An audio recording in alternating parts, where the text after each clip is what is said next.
Arrive tonight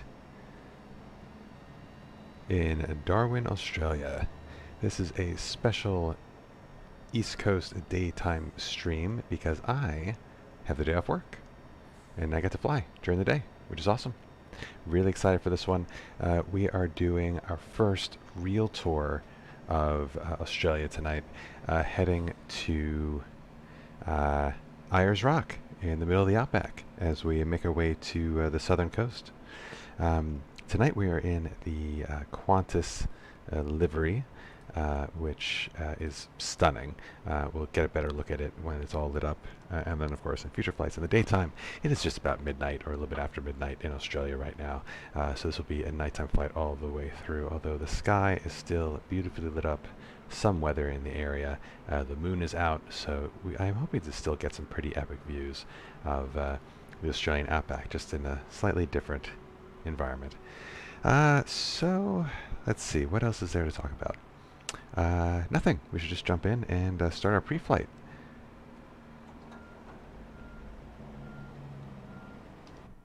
Alright, so we are in a cold and dark cockpit.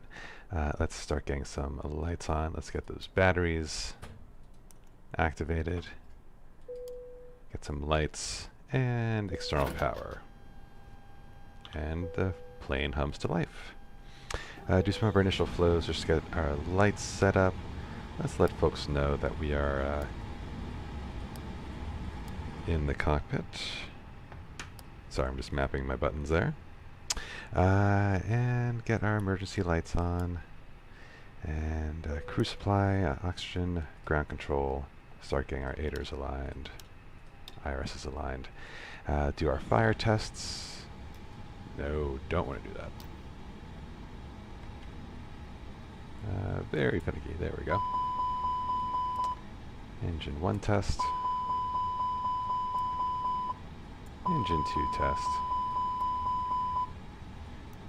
And cargo smoke. All good. We'll keep our fuel pumps off for now because we're going to do some refueling. And we'll keep our seatbelt sign off as well. But we will start the APU so we can get boarding rolling.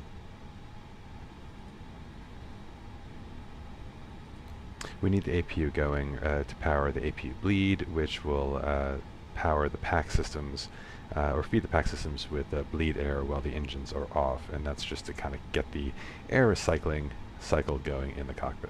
In the cabin. We're going to move this to QNH. We'll get our ATIS information in a sec.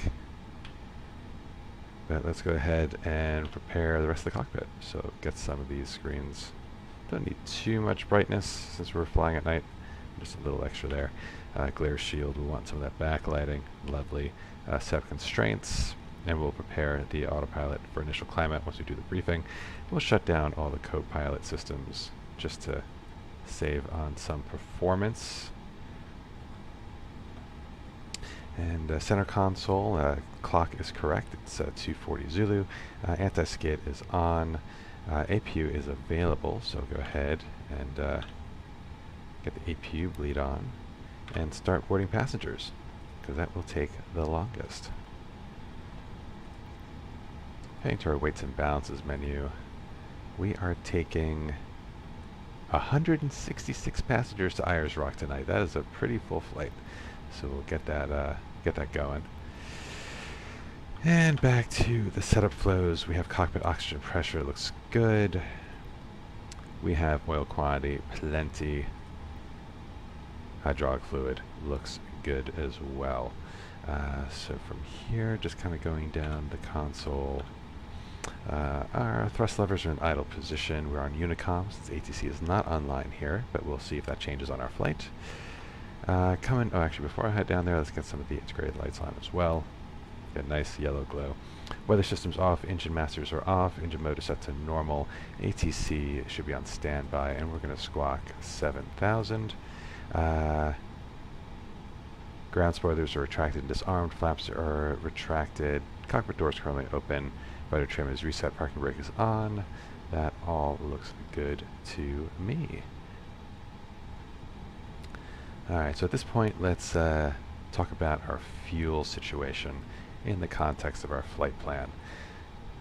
So first let's connect to SimBrief.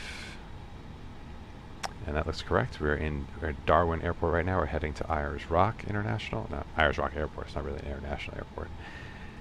And coming down to our flight plan, make sure everything looks correct. So Darwin to Ayers Rock, that looks fine. We're in the right aircraft, the right engines.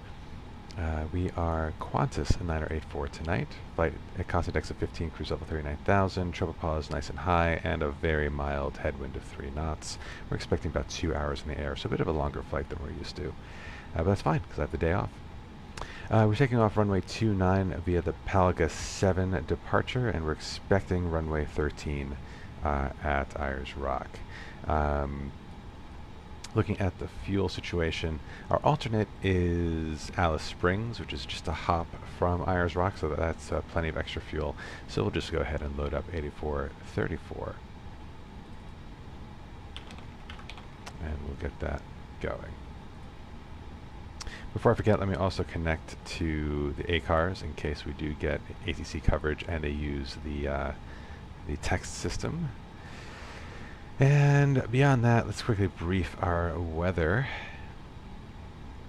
Anything to be aware of. So, departure, light winds, good visibility, few clouds overhead. Just going to see if there's anything in the future that might impact us before departure, but I don't really see anything. Looks like there is potential for thunderstorms, but later in the day, so that won't impact us. At the destination, looking also pretty light winds, good visibility. Yeah, nothing else to really worry about based on what I'm seeing here, and the alternate looks similar. So I do want to check that the runway makes sense, so 340 at 6 knots, and we're expecting runway 29. Yeah, that seems appropriate. Okay, great. So let's get our charts organized then.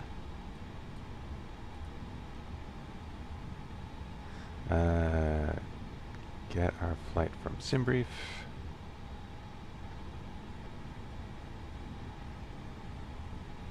That looks correct. And there's Ayers Rock, and there's our alternate of Alice Springs. So nice and close if we do have to divert for any reason. Let's open the charts list.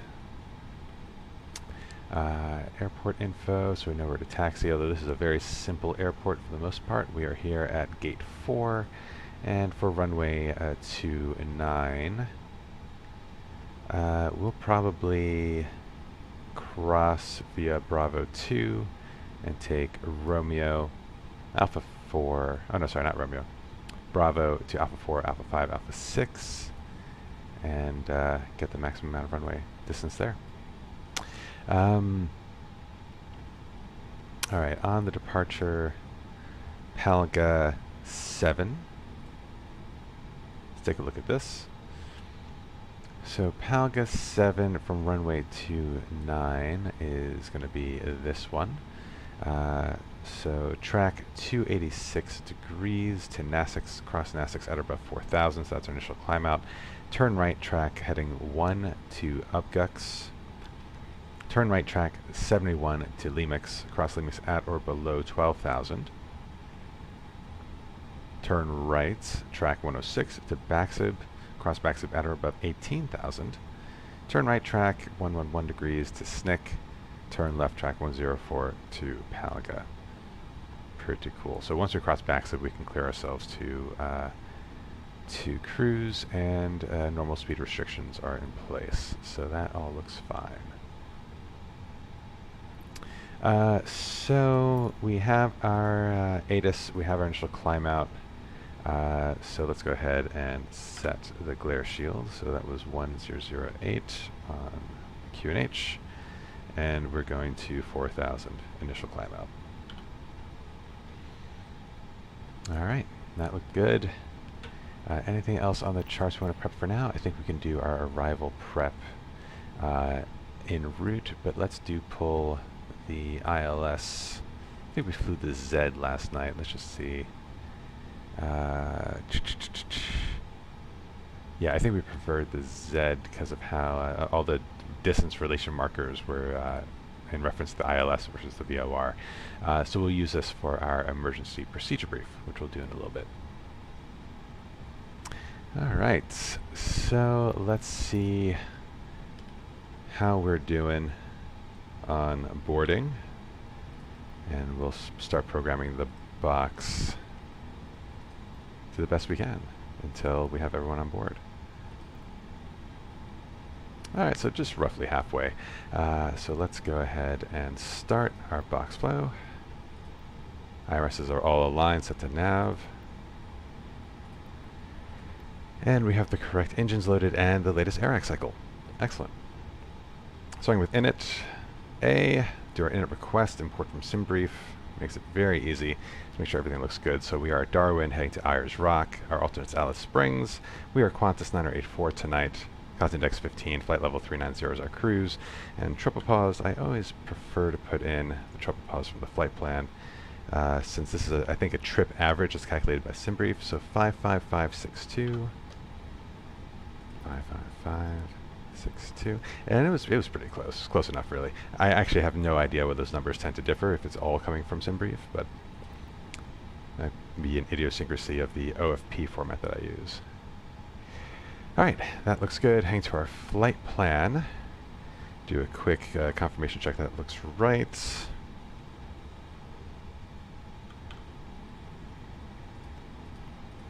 Yep, that generally looks good. Let's go ahead and, oh sorry, not Polga. I want to program in our departure. Oh, I always go the wrong way on this. There we go. Darwin. And program our departure. We are departing runway 29 tonight via the Palga 7 departure. Go ahead and insert that. And let's take a look just to make sure that that tracks with our understanding of the departure. So YPDN to NASIX, to UBGUX, to LIMUX, and you see the flight restrictions there. To VATSIM, to SNCC, to Palga, and then we are on our way. We have a duplicative Palga waypoint here, so we'll just go ahead and clear that. And clear that discontinuity nice and easy. And that shall reroute to AdGive, and then we're on our way. Fantastic. That looks great to me.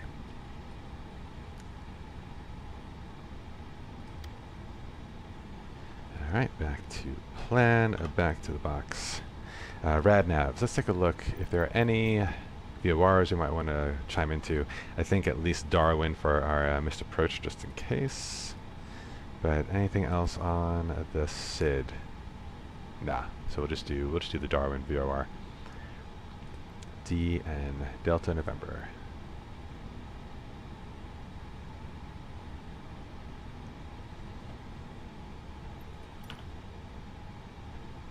And turn that on.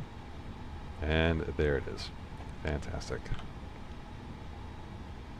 All right, next is init B, but we should really do that once we're done with boarding.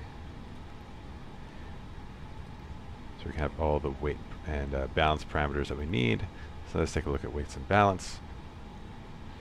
All right, so still boarding. So while we wait, let's go ahead and do our emergency procedure briefing. Let's get my notes here. So if we encounter any issues on the way to runway 29 tonight, I will bring the airplane to a complete stop. I'll clear any ECAM messages as necessary, and I'll notify ATC if available of the issue. Once we clear ECAM and we assess the situation, we will make the determination to return to the gate or continue as planned. If there's any issues on the takeoff roll before 100 knots or V1, we'll call out the malfunction. I'll call stop or go. If I call stop, I'll apply the rejected takeoff procedure and bring the airplane to a complete stop. I'll then set the parking brake and call attention crew at station. I'll monitor reverse green and decel and silence any oral warnings and inform ATC of the issue if they're available. Afterwards, I'll carry out any ECAM actions, and if an evacuation is required, ultimately we will carry out the emergency evacuation checklist. If there is a failure after V1, we'll commit to the takeoff, and no further action will be taken before 400 feet AGL except to silence any oral warnings and bring the gear up. Once we reach 400 feet AGL, ECAM actions will be conducted. For engine failure, damage, or fire, when the engine is secured, we'll stop the ECAM, level off, and accelerate and clean up. If engine is not secured, we'll continue climbing until the engine is secured, but not above the engine out maximum acceleration altitude. At green dot speed, we'll set to open climb and select MCT on the throttle. Then we'll resume ECAM, complete after takeoff checklist, and check the status. And during this, we will fly the missed approach procedure for runway 29, which will have us track 286 degrees in a climb to 3,000 feet. And then as directed by ATC, but since there is no ATC, we'll actually make a bit of amendment. We'll probably turn and fly back to Lapar and enter the holding pattern and make a decision whether to continue as planned or return to the airport via the ILS runway 29. How was that? I thought that was pretty good. I feel like getting better at those briefings all the time. Alright. Are we boarded yet? We are not. We're getting closer. But we are done with refueling, so we'll go ahead and get those fuel pumps turned on. And set strobe to auto, and seatbelts coming on. Nice. Get in your seats. Alright, what else do we need to prep while we are waiting? At this point, go ahead and lock the door. I always forget to do that usually.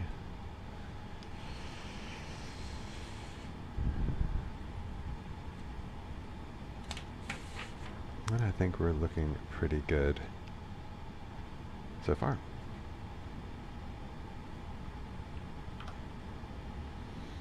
So 10 more passengers should be on board in no time, and then we'll continue setting up the McDo. Oh, well, what we can do while we wait is do our performance calculations for a flex takeoff, because I think this runway is nice and long, and we'll be able to give the engines a bit of an easier time. So flex takeoff effectively allows us to take off with reduced thrust with the engines, taking into account parameters of weight and balance, as well as weather conditions and runway conditions.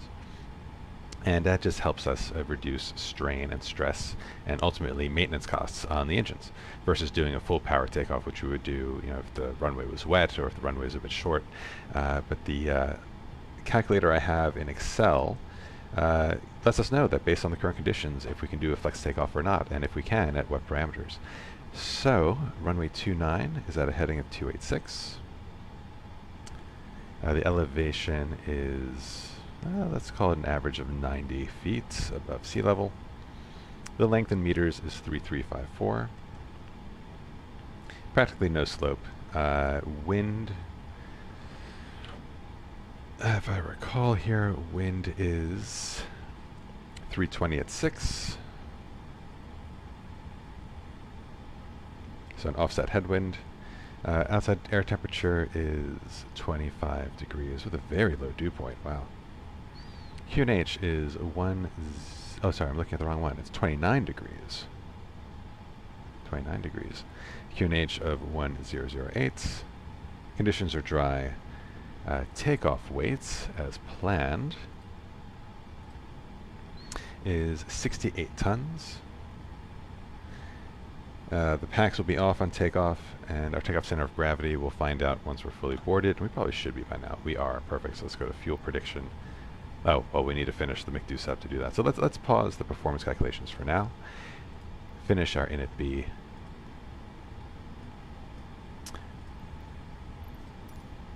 And 59.8 tons for zero fuel weight. That is perfectly on the dot. Get that in there.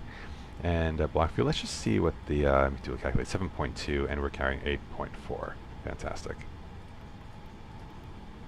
So put in 8.4. And a headwind of 3 knots, which will have very little impact on our fuel consumption. Yeah, 2 minutes we lose of fuel time. with that headwind, just confirming that's correct. And now let's put in the rest of our fuel information from the plan. So we have a contingency of 0.6, alternate 1.6, and then 1.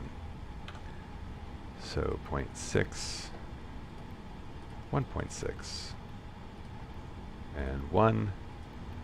And that leaves us with 13 minutes of extra fuel. That is fine by me. All right, finally performance.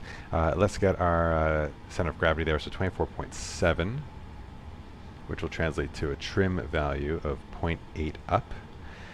So going to our performance page, we do have flex data, so we can do a flex takeoff. We'll be in configuration 1, and our trim will be up 0.8.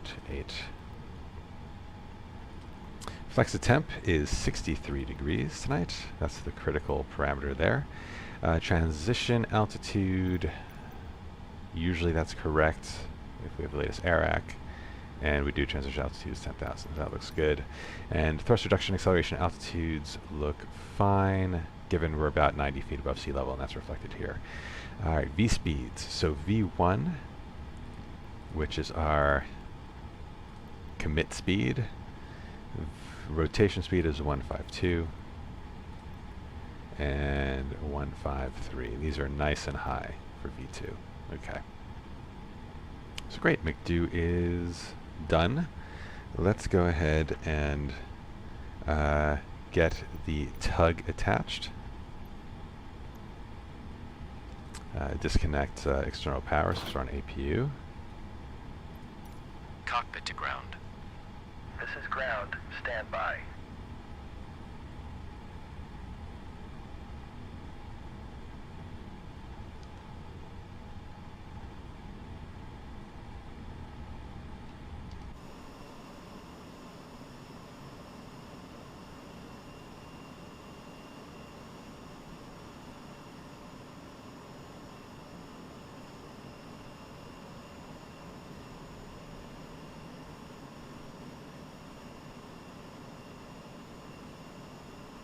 Okay, sir. The bypass pin is installed. All doors and hatches closed and all ground equipment is removed.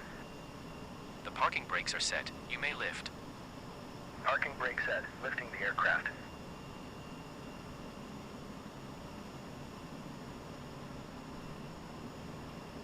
Standing by for pushback. All right. So let's do our before start checklist. Cockpit prep is complete. Fuel message sent. Gear pins and covers are removed. Signs are on and auto. Aiders are set to nav. Fuel quantity is set. Takeoff data is set. And bow ref is set. Before start checklist to the line. So we'll do a quick radio call to Unicom. We'll just make sure that ATC is still offline, and they are. Darwin traffic Qantas 9084 at stand 4. Ready for push and start. Darwin traffic. Alright, so before start checklist below the line, windows and doors are closed. Beacon is now on, just confirming if my mapping works, and it does. Thrust levels are idle, parking brake is as required, and before start checklist is complete. Great. So let's go ahead and push back. Cockpit to ground. Go ahead. We are cleared for start and push. Parking brake set. Okay, cleared for push start. Please release parking brake. Parking brakes are released. Commencing pushback. You can start the engines in sequence. It will start in the sequence. Alright, so engine mode to ignition, engine 2 start. And we'll start the clock.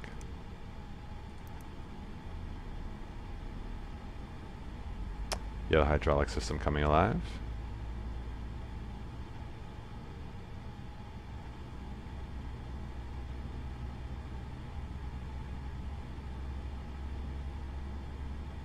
Oh, we pushed back right on time, according to the flight plan. That's exciting.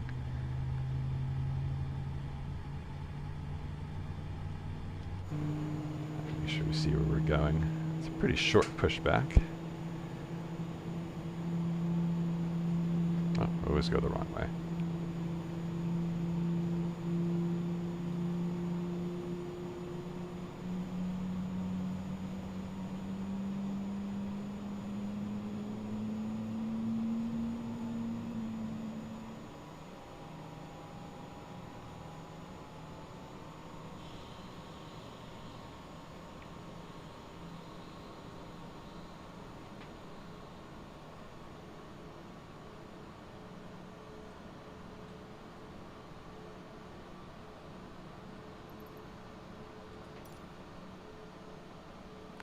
have a beacon. Oh yeah, it was looking weird from far away.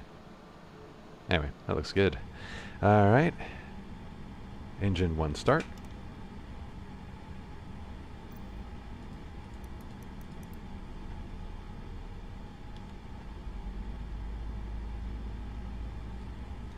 We see the rest of the hydraulic systems coming up.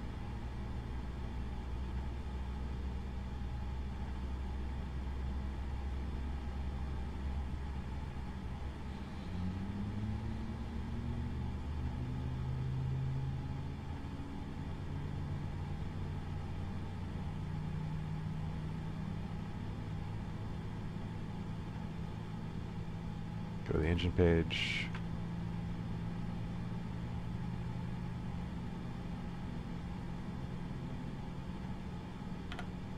See, the igniter is still engaged.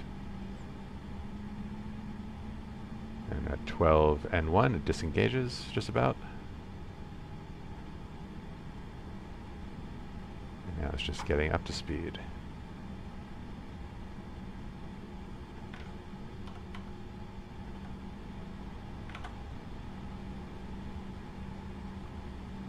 Alright, 2 good engine starts. Okay, pushback completed. Please set your parking brake. Parking brake set. Parking brake set. Lowering aircraft. Ground. Startup is complete. You may disconnect. Roger. Good engine start. Cleared to disconnect. See you at the side. Have a good flight.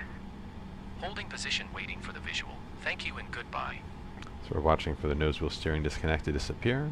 It's our confirmation here that they have disconnected from the nose wheel, and they have, and then we visually confirm. There's usually, I think there's like an orange or a red tag that they wave to let you know that they pulled the pin out. And that's our signal that we're good to go. Great, so after start checklist, anti-ice as required, ECAM-SAS is checked, pitch trim is not set yet. Set our engine mode back to normal. Let's go ahead and get our pitch trim set to 0.8 up. There we go. And rudder trim is set to 0 after start checklist is complete. While we're here, we'll do our flight control check. So full left, full right, and neutral. Full forward, full back, and neutral. And rudder disconnect from the nose wheel, and we'll do full left and full right and neutral. Flight control check complete. Let's get ourselves ready for a taxi. So yeah, get our taxi lights on, blind the guy in front of us who we're about to run over, and get our APU bleed off and our APU off. Alright, overhead looks good. We'll go ahead and set max braking for an aborted takeoff. We'll set our flaps to takeoff position, and we'll arm our speed brakes. It's our ATC to auto, and let's start our taxi. Parking brake is off.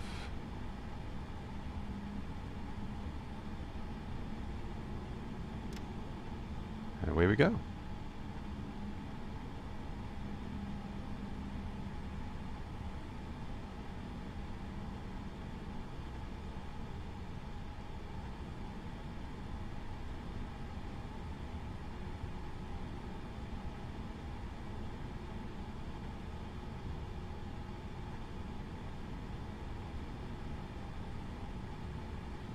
So I did install the latest experimental version of the fly-by-wire. Had a little issue with the installation, but eventually got it to work. But I do notice the frame rates are not as strong as they usually are. I'm getting about 35 frames right now. I'm used to getting in the 40s or in the low 50s on the ground, but we'll see how that improves as we go.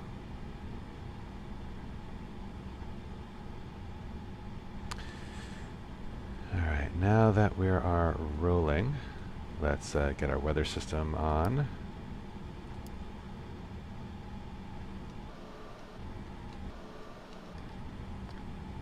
Nice on the center line. We'll use our rudder steering on the straightaways. Darwin traffic, Qantas 9084 is crossing runway 29. Darwin traffic. Don't see anyone on the approach.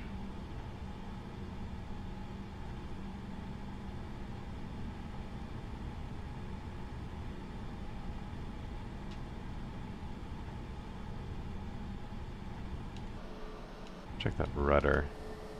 Make sure my... Yeah, it does seem to be censoring.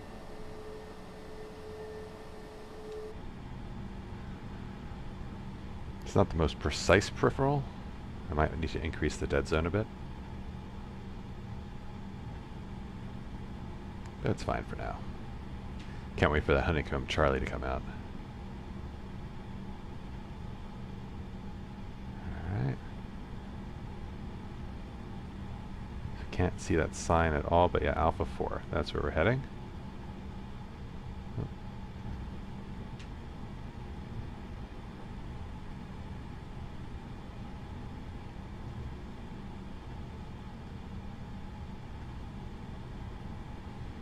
And we'll just run this all the way down to the end of runway 29.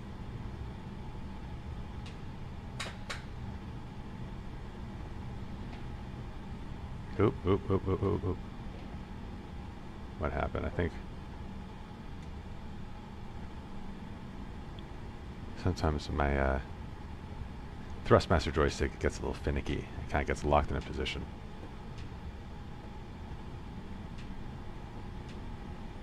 Alright, we're good now. Got ACC to on. TCAS to TARA. Just making sure we're ready to roll once we get to the runway.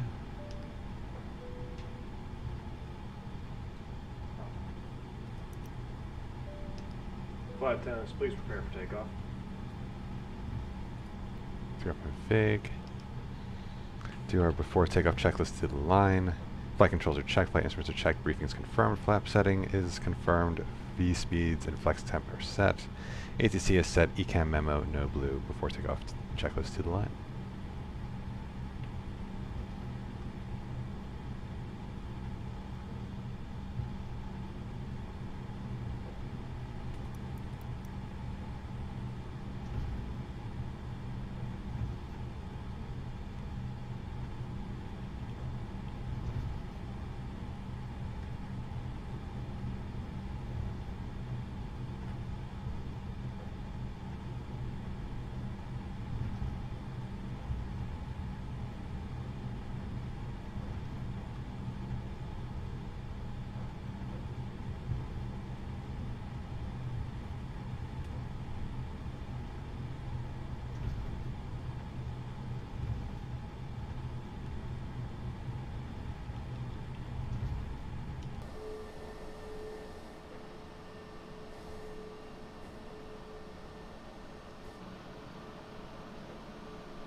We are almost there.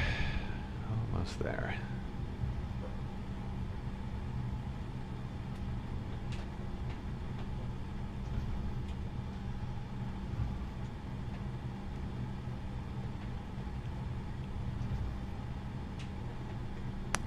Start slowing down for this turn because we're going at quite the clip.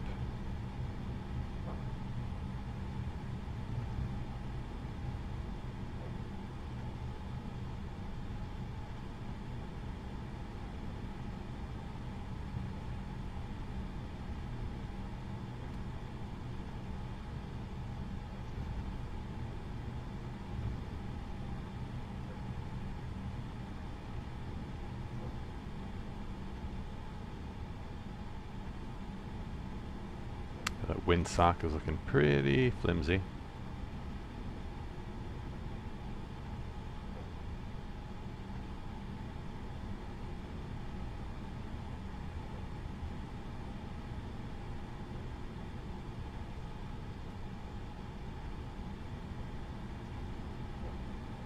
Alright, we'll hold here for a hot second. and complete our readiness checks. So we're going to set our nose lights to takeoff. And landing lights are on. Everything is humming there. Oh, we'll get this light off. And yeah, everything looks set to me. Oh, and the packs. So before takeoff checklist below the line. Takeoff runway is confirmed. Yep, 29. Cabin crew is advised TCAS is on TARA, engine mode is set to normal, and packs are off for our flex takeoff.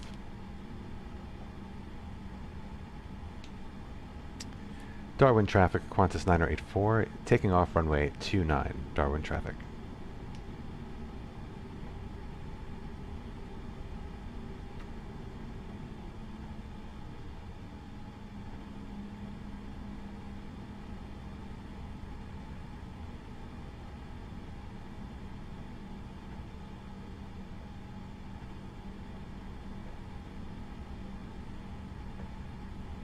Bear ground speed below 10 knots, and we'll do, if gentle, 90-degree turn.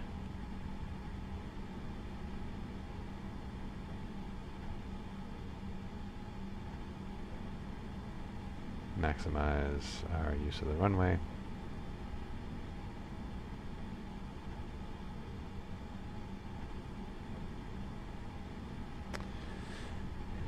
And take off.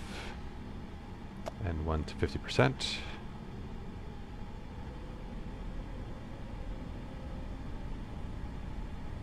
Stable.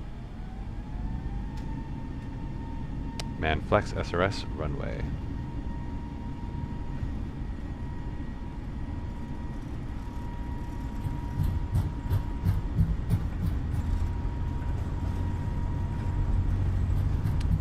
Knots, easing the back pressure.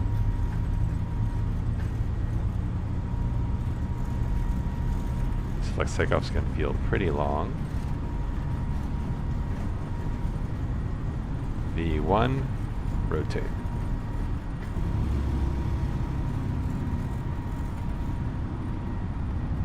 Positive rate, gear up.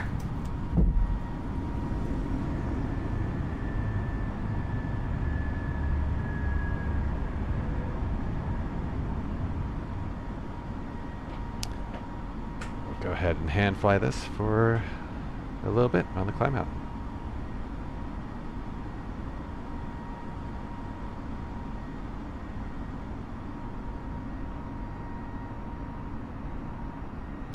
Approaching acceleration altitude. And thrust climb, climb. Pitch down, allow the plane to speed up.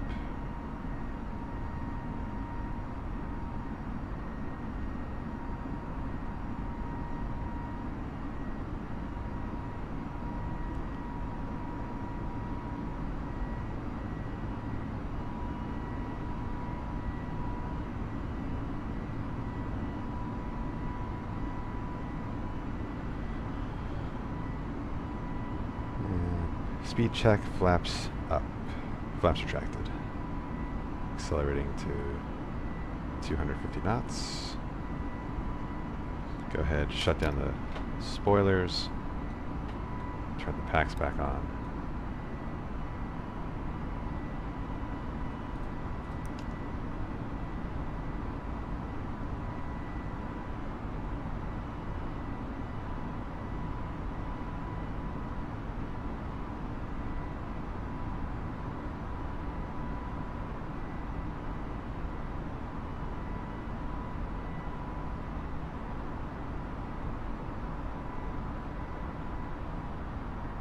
Speed alt star.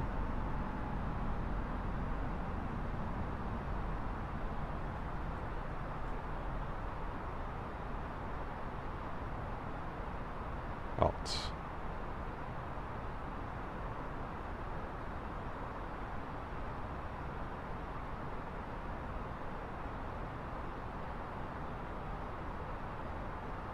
In our turn.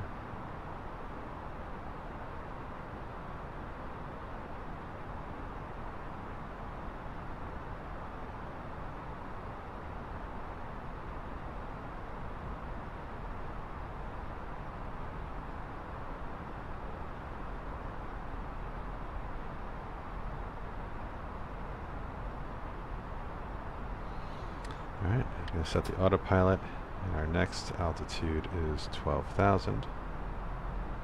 Thrust climb, open climb. Just confirm on the SID. Yeah, well, we don't want to be any higher than 12,000.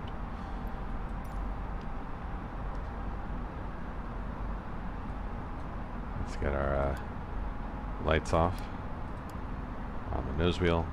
Take a quick look. Darwin behind us.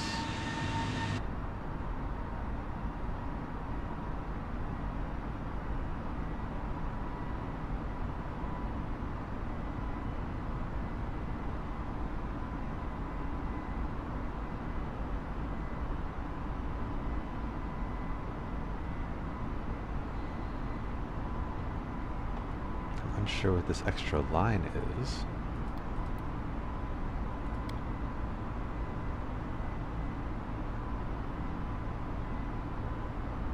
Ah, okay, seems to correct itself.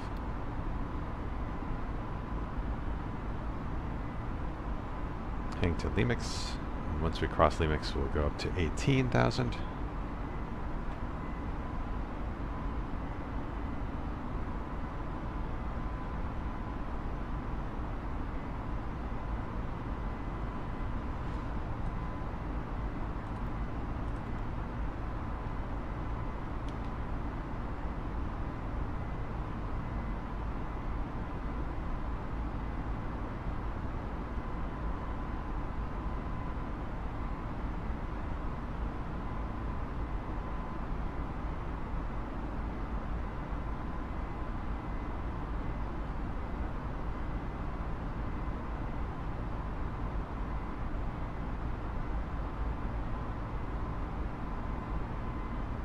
And we're on our way to VATSIM, so we'll increase that altitude now to 18,000.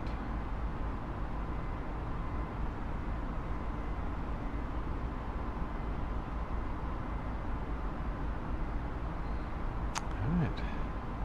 Set standard QNH. And go ahead and turn off those landing lights.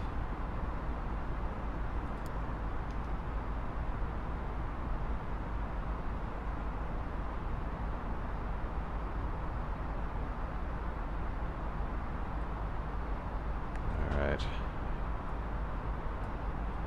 Light floodlight action there.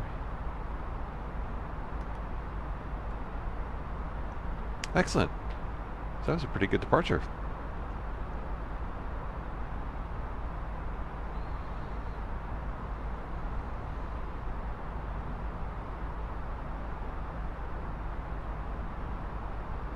Checking to see on VATSIM, there is quite a bit of traffic at Ayers Rock.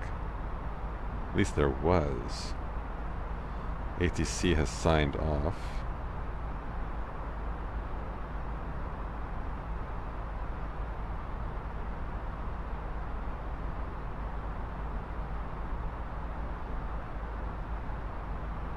I've been monitoring the Aveo network as well. I haven't joined it. But there seems to be...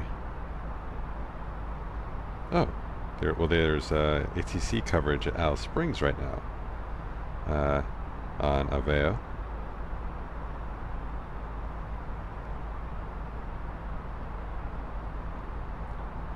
Let's look at the controller list.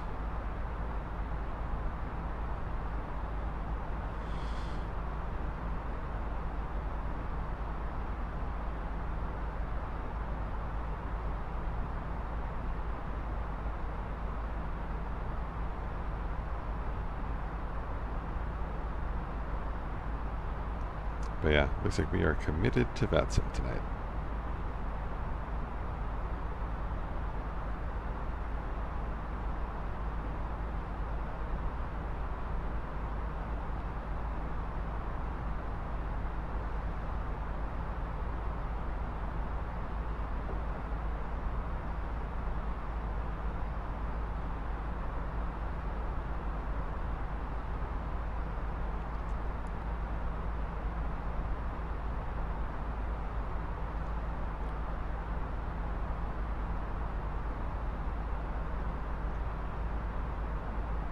That looks like we'll be at 18,000 feet just in time.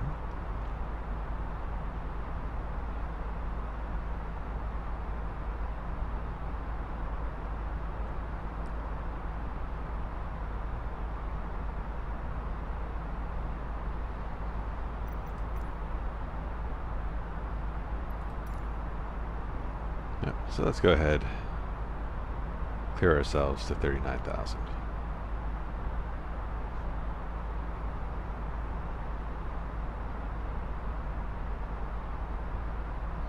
At this point we can clean up the VORs.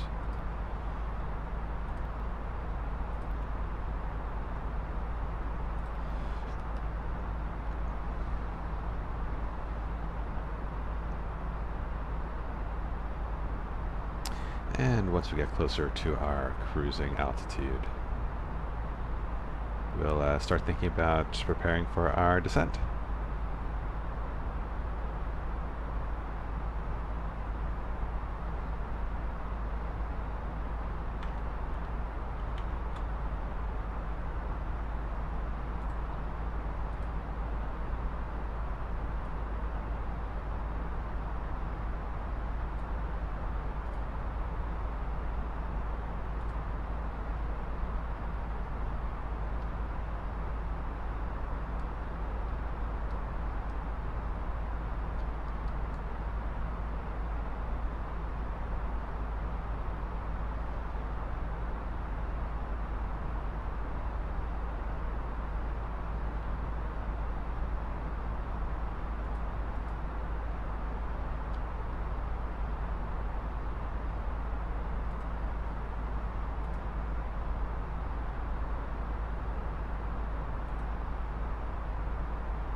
So I see a controller online off the east coast of Australia at Noumea Center, and there is no one flying there.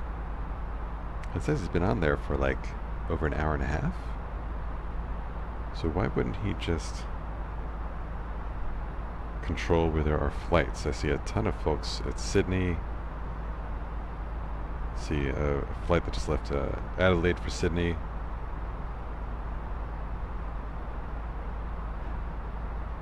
I wonder if they're only allowed to control certain parts, certain areas.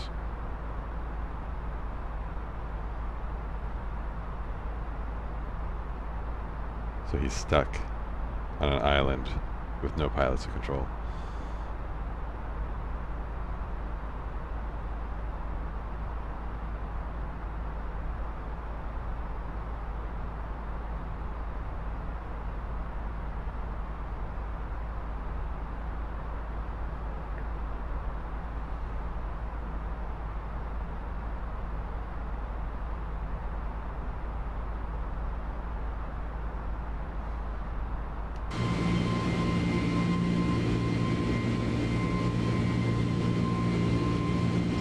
Lights of Darwin fading behind us.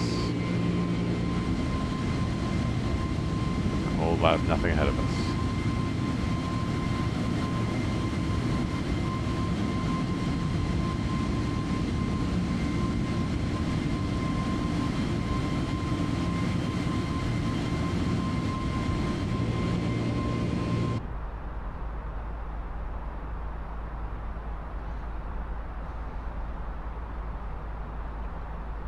We didn't check the shear rate.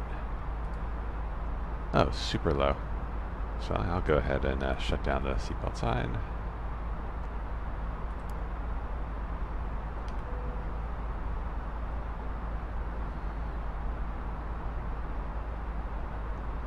Starting the turn at Palsa. Are we outside? Or Palga rather, that is our final waypoint before we are off the SID. We're expected to reach top of climb. Yeah, about 51 miles past Palga, and we should beat that.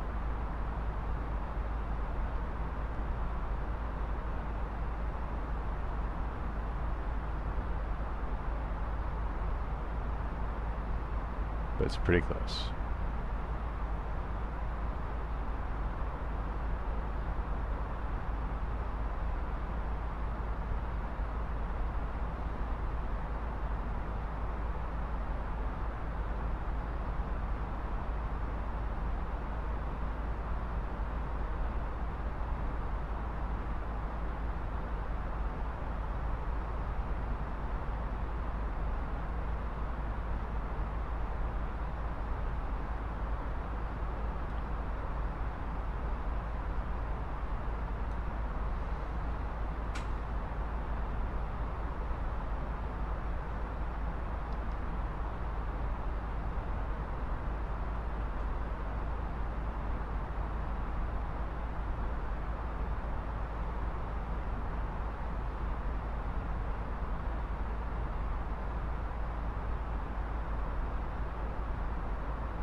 Oh my goodness, there's a new J-Lo movie out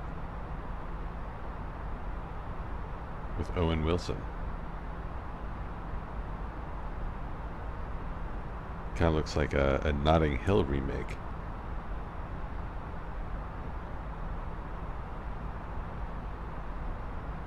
Why am I interested in that?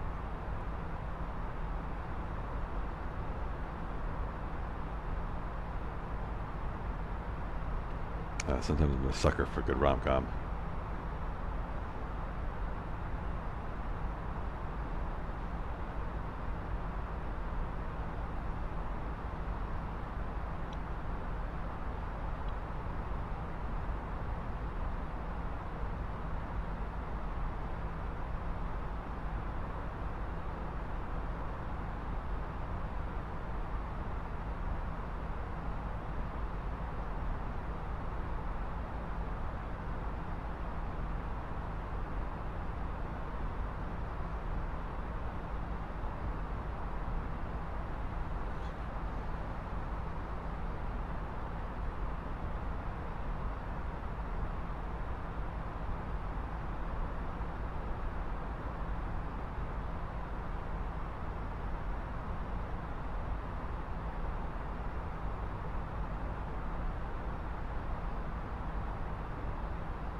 Alright, we're just about at cruise altitude.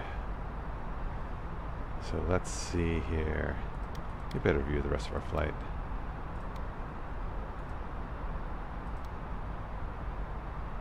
So got a ways to go. Flight plan.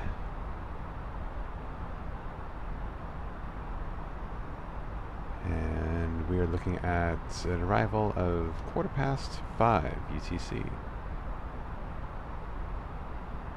About an hour and a half, is that correct?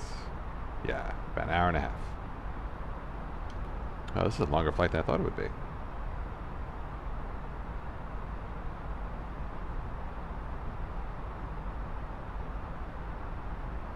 Well, we'll definitely make the most of it.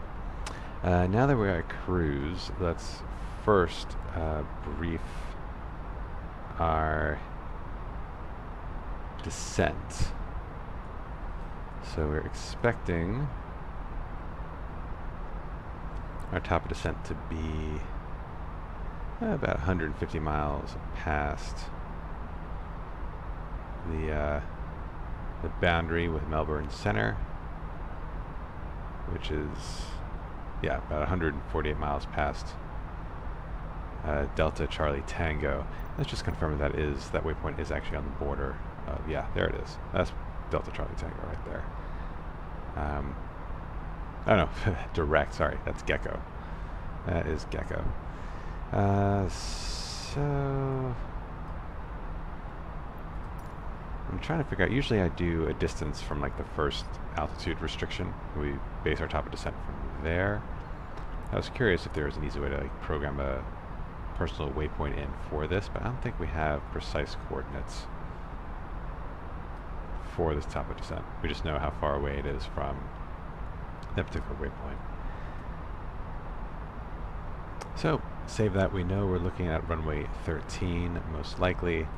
Let's take a look at the approach charts, if any, for Ayers Rock.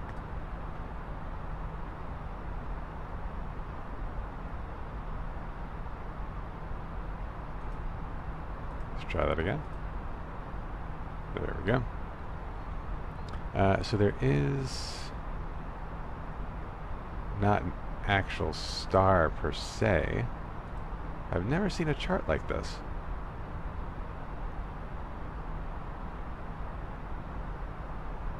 But there's like an initial approach fix radius and a final approach fix radius. Let's see how to read this.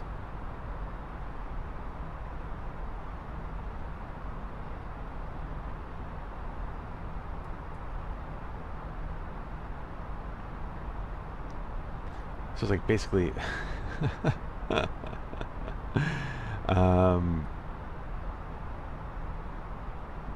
very interesting.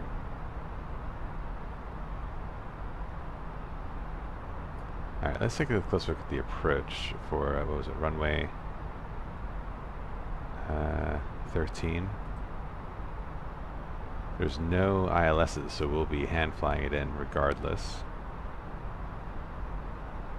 And we'll be coming from, sorry, actually it was just there.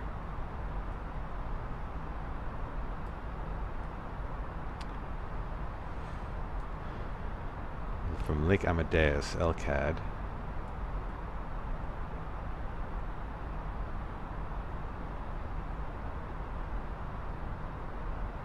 It's kind of unclear how we'll be transitioning to this final approach.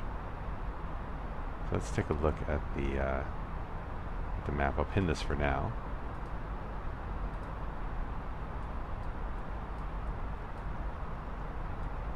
Alright, so LCAD.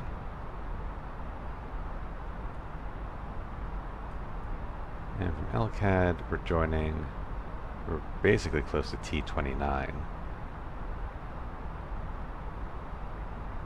So,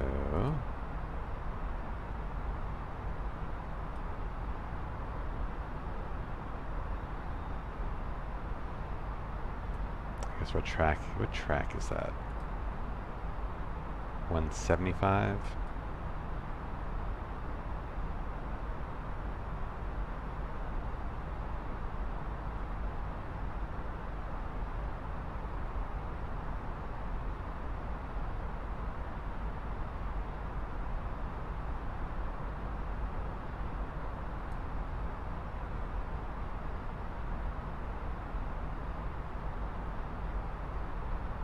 Like 137.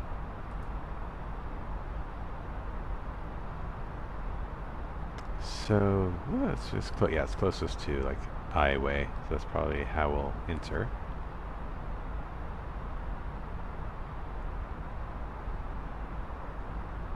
And from Iowa, that's like a 3-degree down. Okay.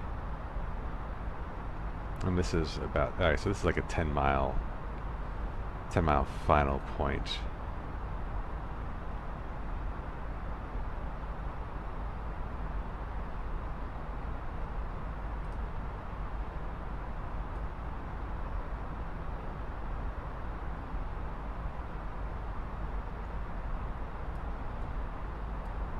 Alright, so there really isn't... like, there are no altitude restrictions from what I can tell, which kind of makes sense. There's nothing around there. Oh,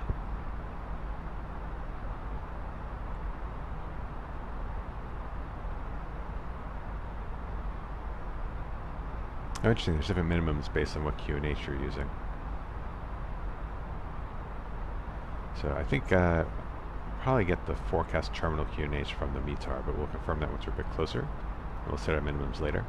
But we'll want to be, okay, we'll want to be at 4,700. Oh, I see. So 25 miles out, we'll want to be at 4,700.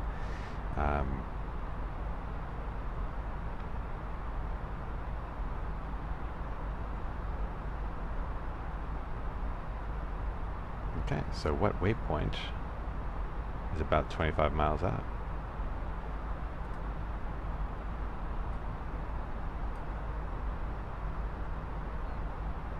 I mean, LCAD is definitely more than 25 miles out. It's probably our best option if we want to do top of descent to a waypoint.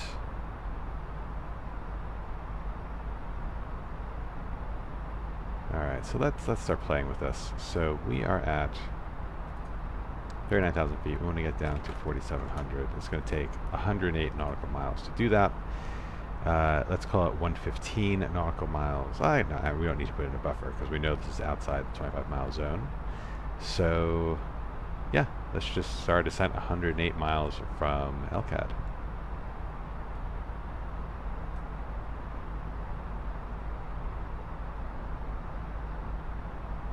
Cool.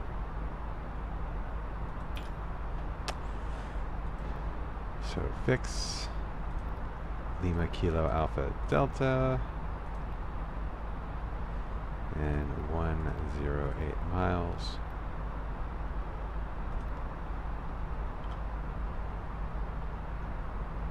And too far away to even see.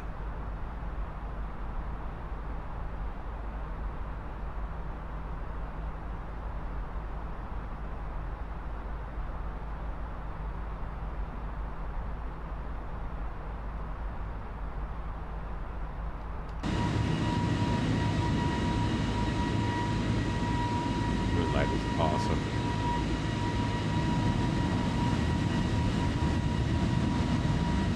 Imagine driving on that highway at night. Let's see if we can figure out what that is. So that is just to the north of us.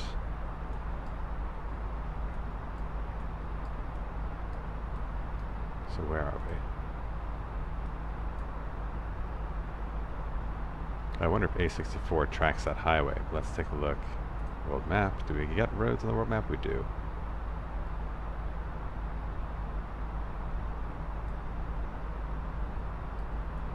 Pretty wild. Yeah, there's Alice Springs and Ayers Rock.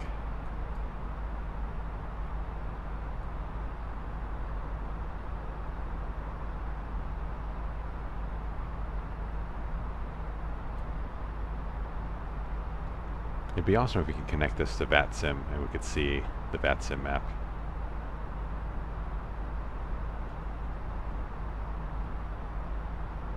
In any case, it's still pretty cool.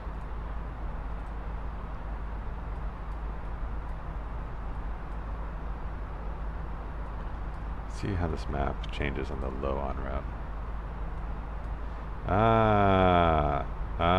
Okay. That's useful. That's useful. We're getting these radii. But what do they mean?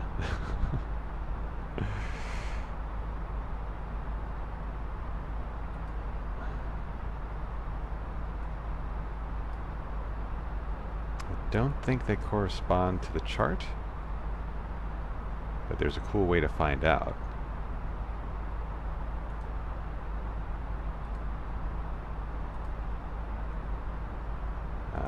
Actually, let's not do that. I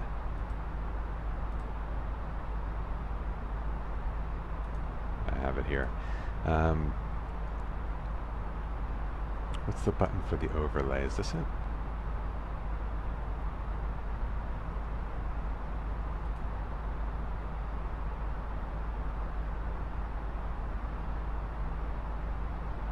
there's a way to display this over the map. But I don't think all charts can do that. Oh yeah, like that one can. Oh, that's super useful. Yeah, so that is the fix that we'll want.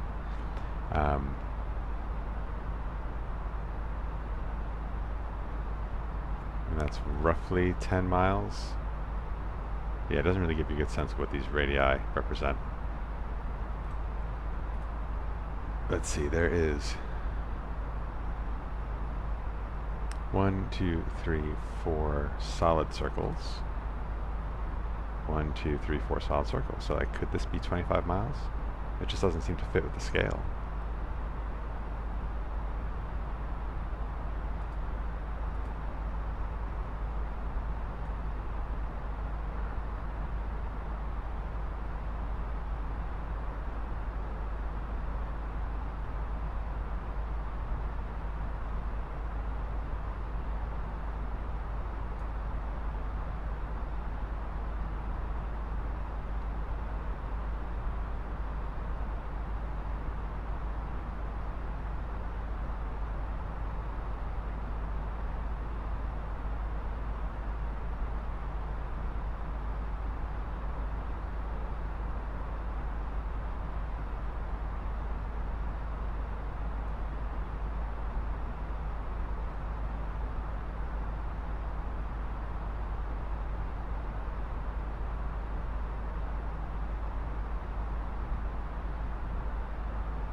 Alright, well let's take a look at the airport chart.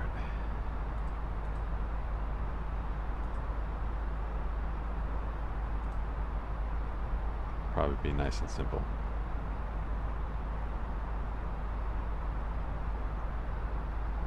And it is, but lots of text. Let's see.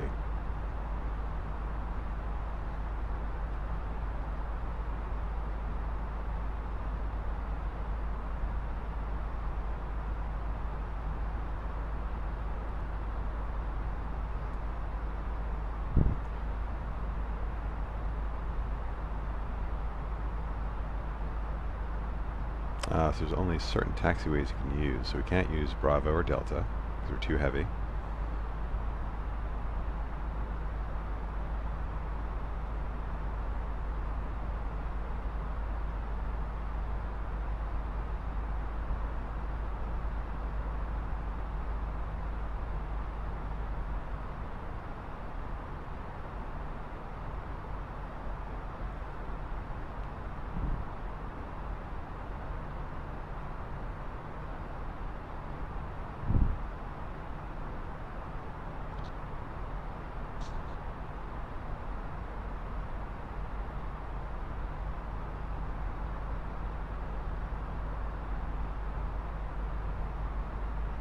Oh, interesting. So, to avoid confusion, refer to the airport as Ayers Rock and refer to the rock itself as the Rock.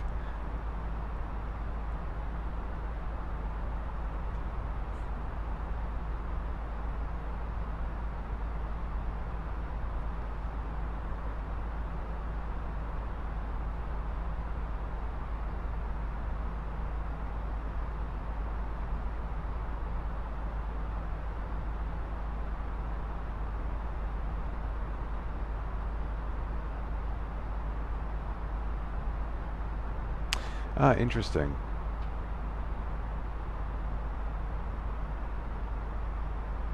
So, it's kind of implying that you use a frequency of 126.9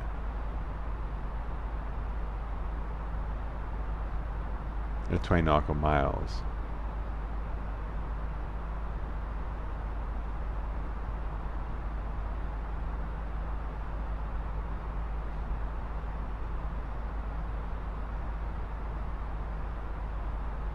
But if ATC is not online, I'm assuming we just stay on Unicom for VATSIM purposes.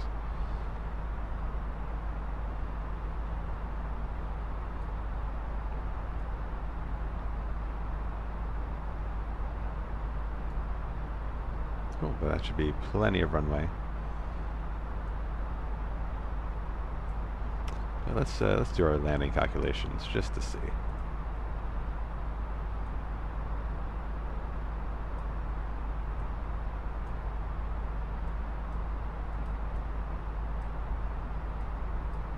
A little finicky there. Yankee Alpha Yankee Echo. Get the METAR.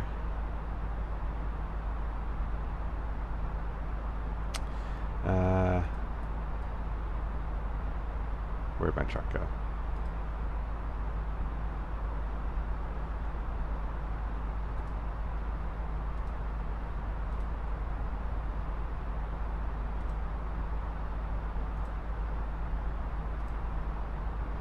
Alright, so a runway slope is basically nothing.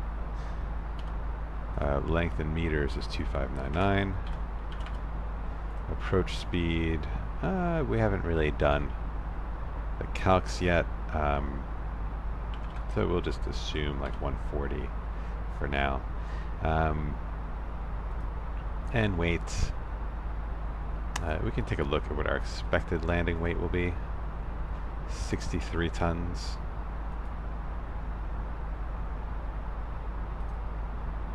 But we can be a little conservative. Full flaps and overweight, we will have reverse thrust, don't need to be that conservative.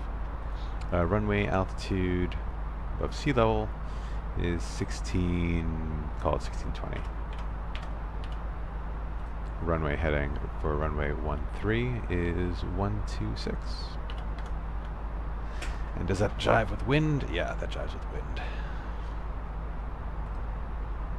Calculate. What's this? So we can use low braking, but we'll use most of the runway. So in case we land a little long, probably use manual. Sorry, you probably use medium. Let's see how that changes if we actually do put in 63 tons. If we're a little bit lighter. Why did it got longer, didn't it?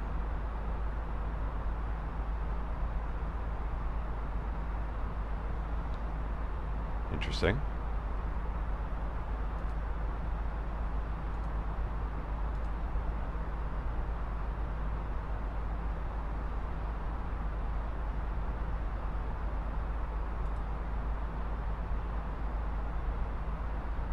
Very interesting.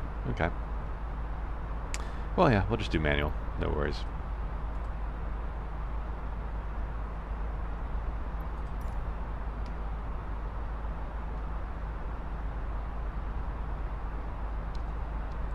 So at about, let's see, we're still expected at about quarter past. Trying to do math in my head. So in about half an hour, we'll do our descent preparations.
Alright, well, I want to listen to some music, and I'm browsing Twitch extensions for music, and it looks like I can actually use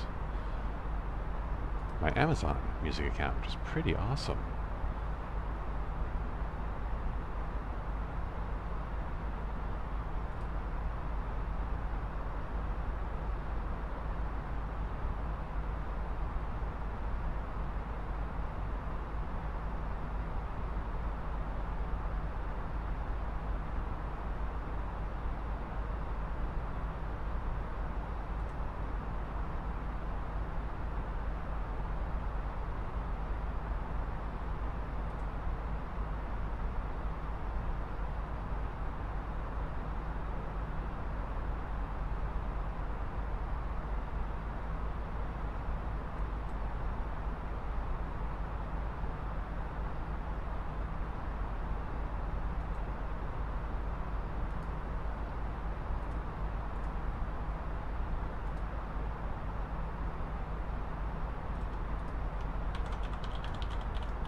Let's see.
If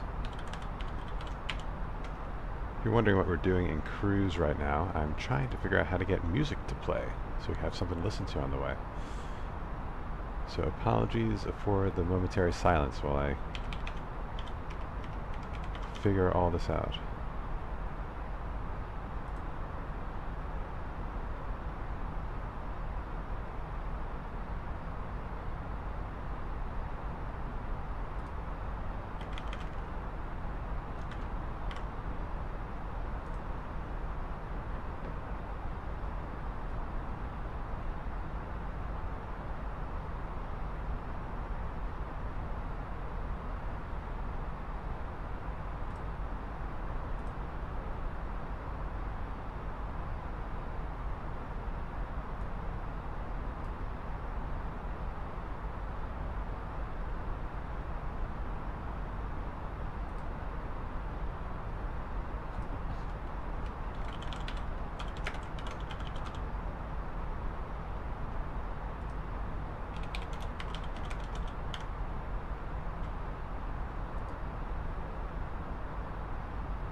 So let's see. Associate tracking ID. Look at that.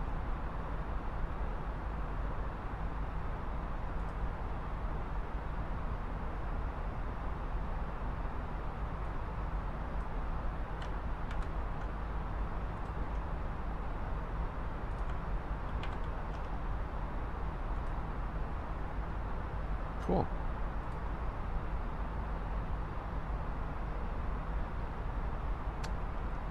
So extensions,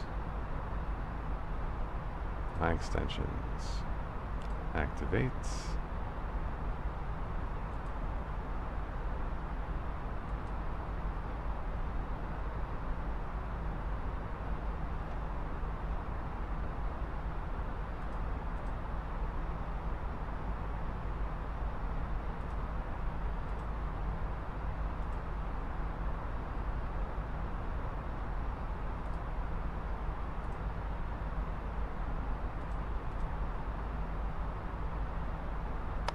Alright, so now what? How do I actually get music to play? Oh, I see, on the stream manager. Cool. We're getting there, folks.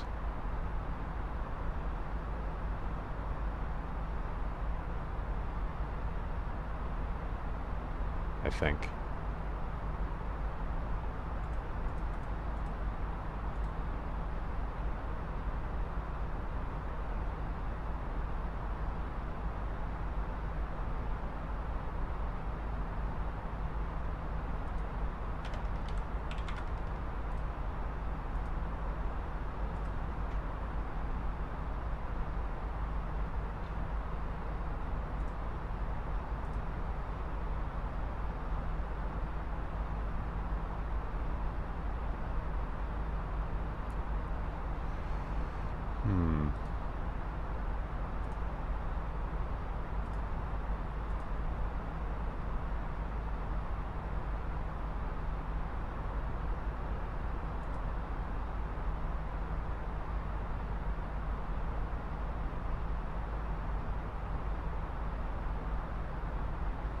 Well, it should be in the quick actions.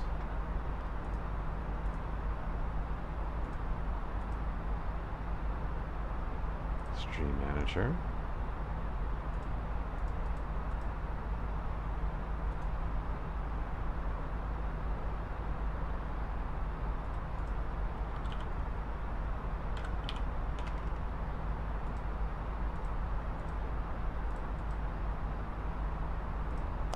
try refreshing the page. There it is. Okay. Getting close. Getting close.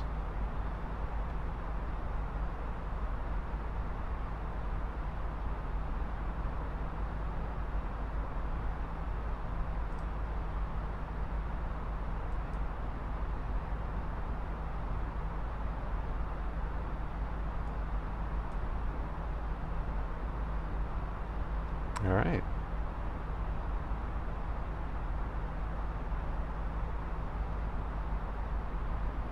So web player is up.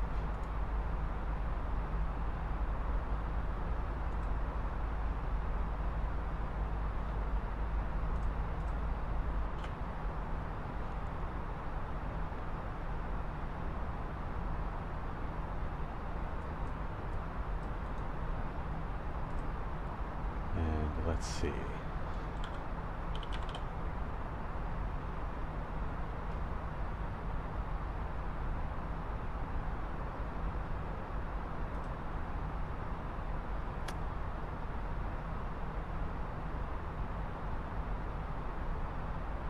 Oh, lame.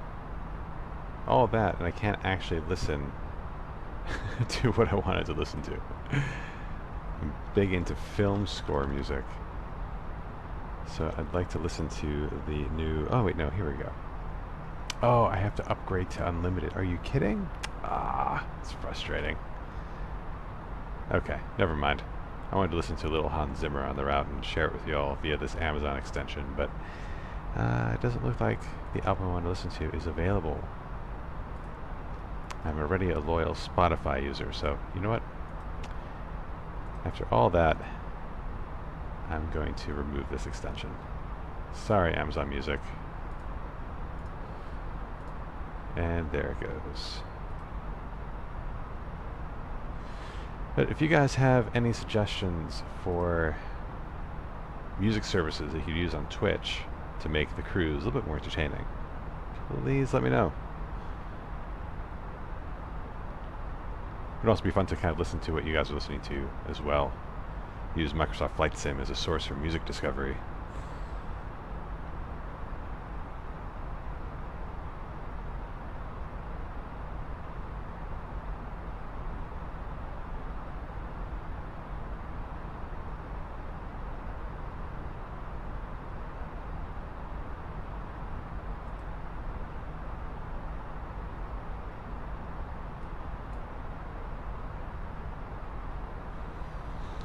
Alright, let's see if we can find any other music extensions that aren't lame.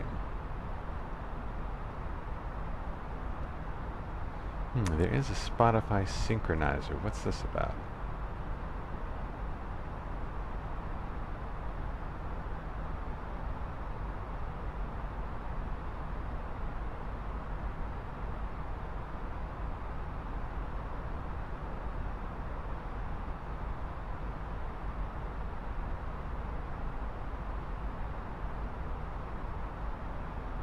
Interesting.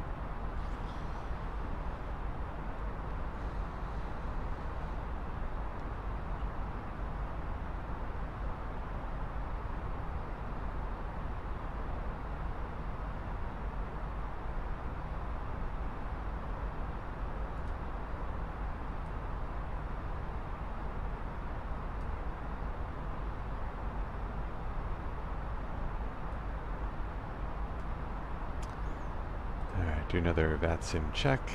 How are we looking?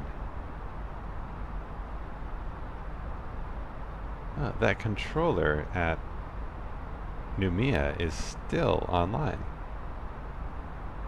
And there are still no flights.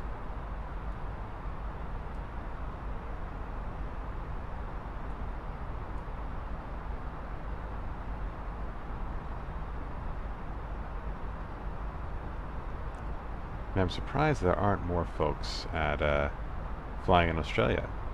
VATSIM looks, of course, I mean, getting to the evening time in Europe, so Europe is starting to light up. The US is pretty lit up, especially on the East Coast. Like, I think, yeah, there are 3 New York centers online right now.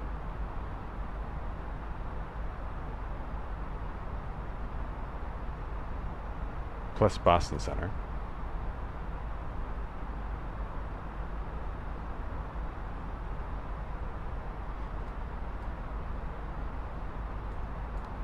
See Aveo. Pretty active in Southeast Asia. Australia is also pretty quiet though.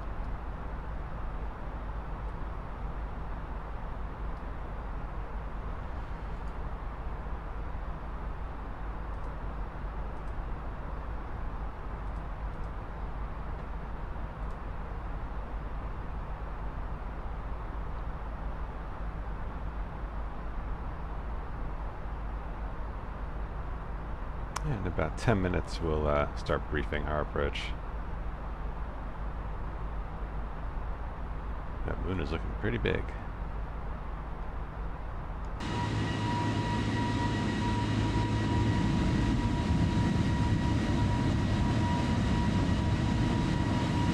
A whole lot of nothing beneath us.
Oh, does this actually work?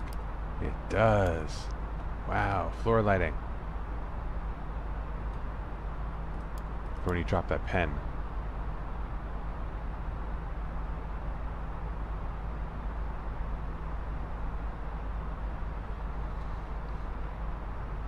Let's do some ECAM checks, eh?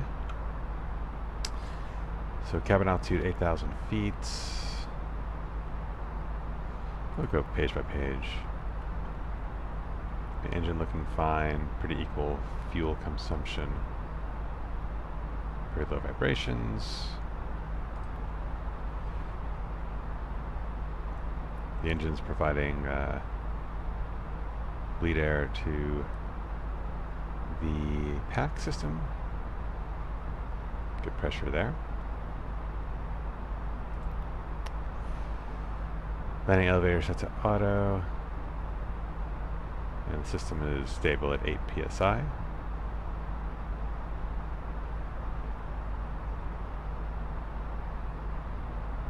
Both packs are active.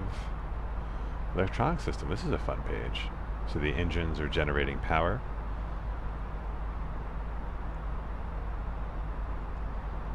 And the batteries are staying nice and charged.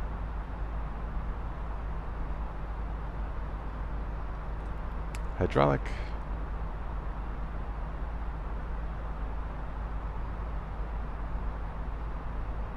Pressure looks good, quantities look fine. Fuel. No ECAM messages, so the outer tanks are not being used. We're drawing from the inner wing tanks. We've used 3,300 pounds. We've 5,100 pounds left. APU is offline. It's a comfortable 24 degrees in the cabin and the cockpit. Doors are closed, thank God. Wheels are up. This is our active auto trim. Nice.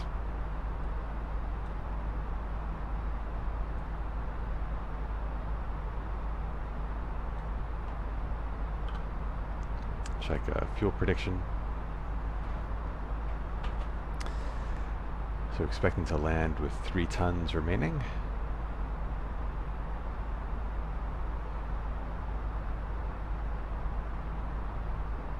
And is our time of arrival increasing? That's about so. I'm not sure what that time. Maybe that's estimating taxi.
Alright, I think we are close enough to start thinking about briefing our arrival.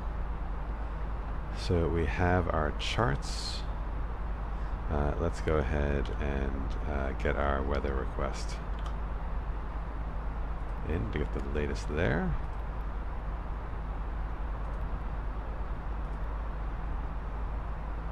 Send. And actually, I want to confirm in the settings real quick. Where do I get...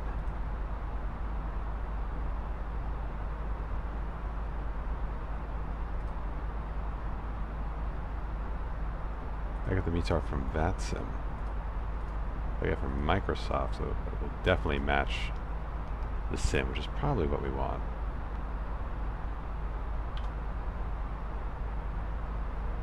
So I'll go ahead, I'll send another request. And we'll get 2 messages back.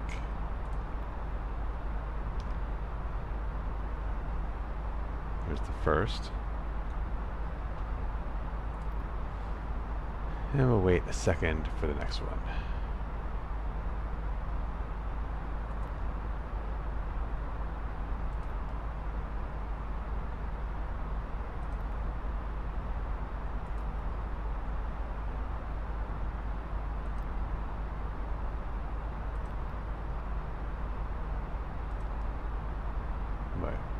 Oh wait, that is... Actually says from MSFS. Okay, let's take a look. And let's print. Yay!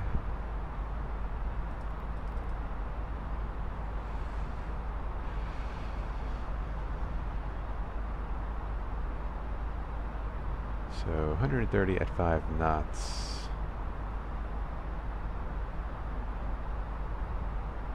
So runway 13 is head on. Great, so runway is confirmed. QNH 1013, out of curiosity. Oh, that matches here, and that's pretty much exactly what I just saw. Okay. So, bloop. So we have that as a reference. Okay, so what is next? Next, let's get our flight plan updated for our arrival. So, I think it's going to just be... There's only one chart for 1.3. Just confirms the chart we're using. Yeah, and that's the RNAV is Z for 1.3. No star, no transition, approach vias, Ayers, and insert. And let's just confirm that we like the way that looks. LCAD to away and into the runway. Nice.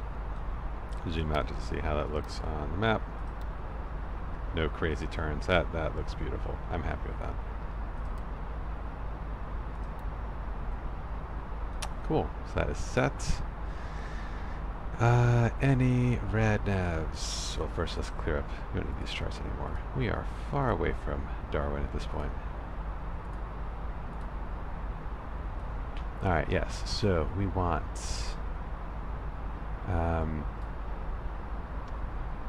oh, before we do rad navs, let's look at missed approach. Track direct to I-way and turn left. I Whiskey Hotel, I guess is how you say it. So let's put that fix in. Oh, nope.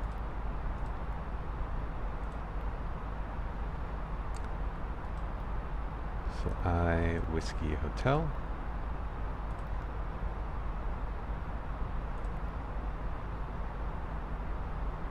You know, we don't need this fix, so we'll just replace it. Oh shit, no, we do need that.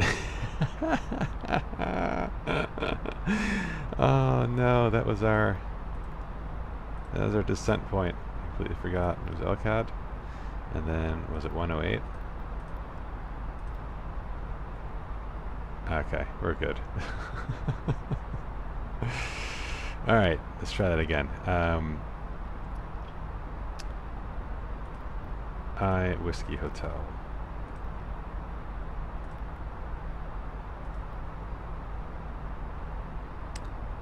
And that is runway heading. So track 325.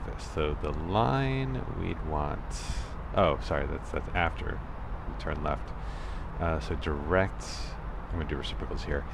So 125 degrees. If I want to see the line in reverse, that would be 305. 305 radial. Okay. That's good. And what else? What else? Let's do rad navs now. So we have an ADF and a VOR. So Alpha Yankee Echo VOR and Alpha Yankee Echo ADF 233 and 117.1. That all tracks, that all looks good. We took a look at fuel prediction already, so that's fine. We're going to do performance information. So QNH at YA 1013. Temperature is 22 degrees. Winds 135 knots. So 130 at 5. Transition altitude, that should be correct. Yeah, transition level, flight level 110, perfect. And Barrow minimums. Oh, we have a very slow approach speed, so maybe we can do, I'll do the landing calc again, because that is slower than I expected. What am I looking for here? Barrow minimums.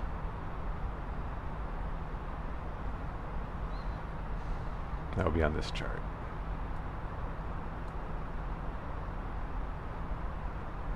So we don't have VNAV, we have LNAV. We're not doing circle to land, we're doing straight in, so we'll use this 2090 as our Barrow minimum.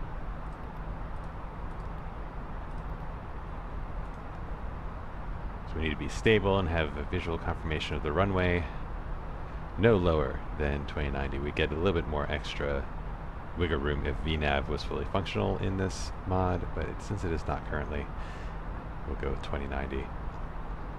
And that is that. Alright, we're about 80 miles from top of descent.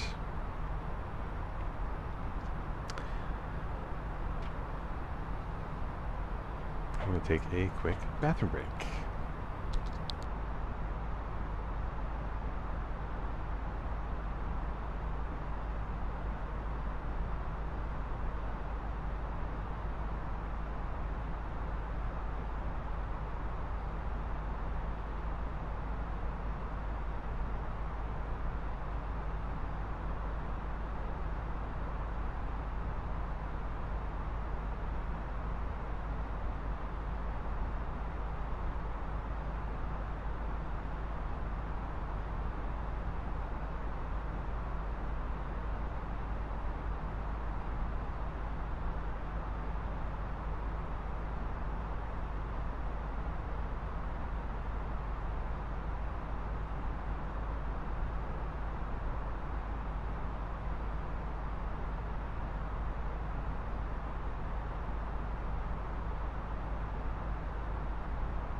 Alright, I'm back. What'd I miss? What'd I miss? This halo of light out to the east.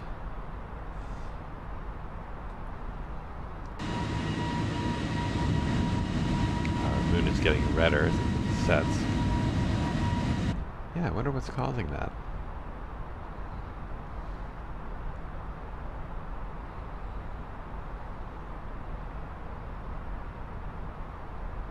Unless that's daylight coming. We're that high, we can kind of see the sun maybe starting to crest over the top. So it's currently at 1650 Zulu, let's say. And time difference, 9.5 hours. So that is, I've already forgot what time Zulu it was. Look at my actual watch. So 1650 Zulu, 9 hours, 25 hours, 1 Zulu. I know, sorry, it's like 2 in the morning? 2:30 in the morning? Let's see.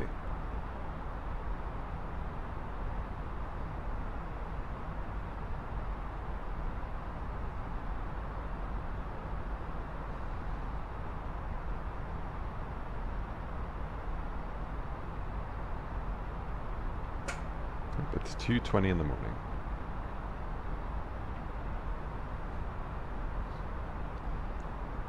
And when is sunrise?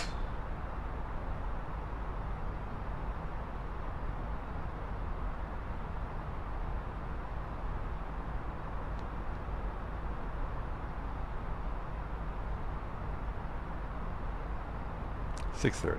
So 4 hours from sunrise.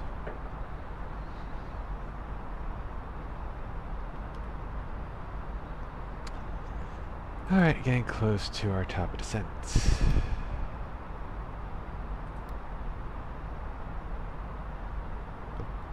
Airport 20 miles to our west.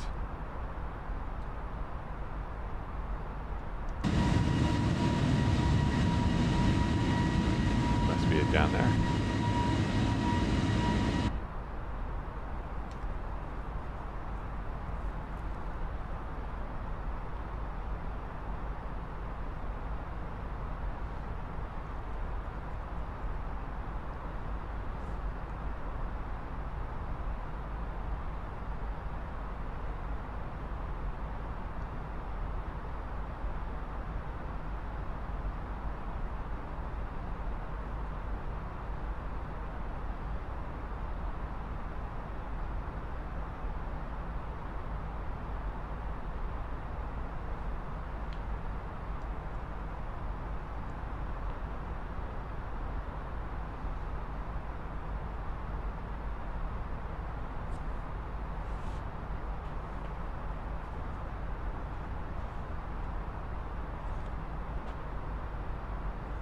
Oh yes, we did want to do a recalculation of our landing parameters because let's get a more accurate landing weight. 62957.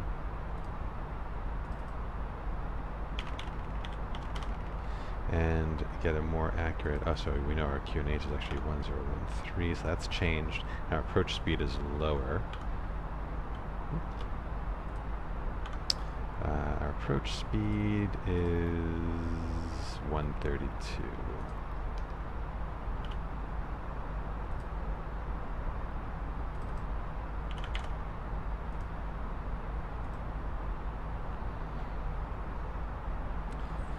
Yeah, so low braking is still in the realm. Hell, let's try it. If I need to slam with the brakes, I can.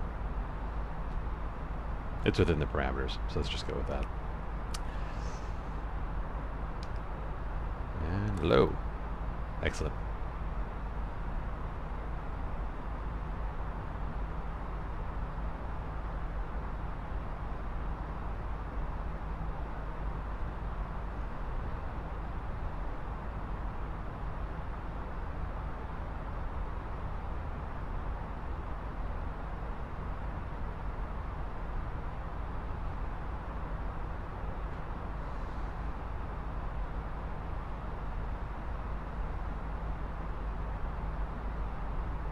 Alright, as we prepare for descent, we'll get our TCAS to below. And let's set the FCU to 4700.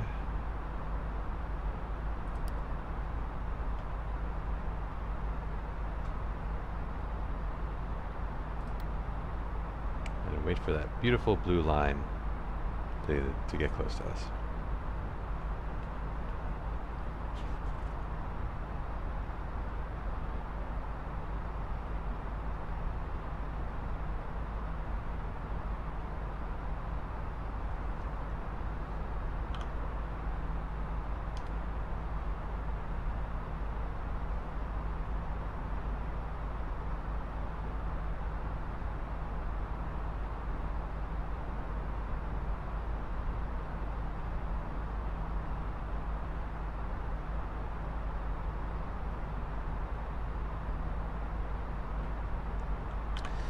So it says no cloud detected, so it'll be very clear on the way in. I'm not sure if we'll get to see the Ayers rock in the moonlight, but hopefully we will. It should be like directly out our right window as we're approaching, like forward and to the right. But I think Ayers rock is pretty much due south from the airport. At worst, we'll just see it in the daylight on the next stream, because the next stream I'll inevitably be running in the evening time East Coast once again.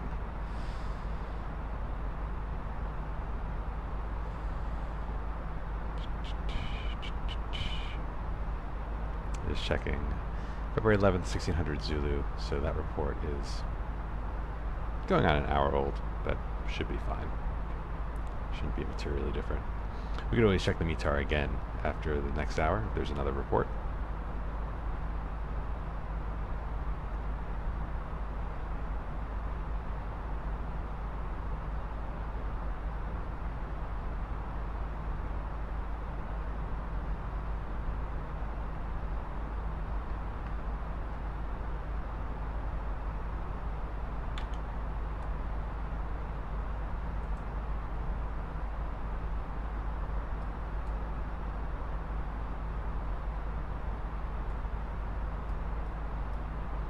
I will say though, like right now is definitely not the time to be flying in Australia. No one's online.